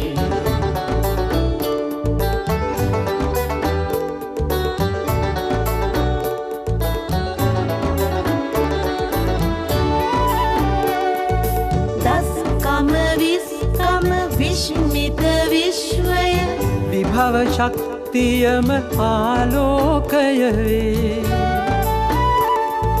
හරබර පැහැබර සුවබර දිවි මඟ විකසිත මනසම ප්‍රභාතයයි සිරිලක ඇසිදිසි සරසවි පින්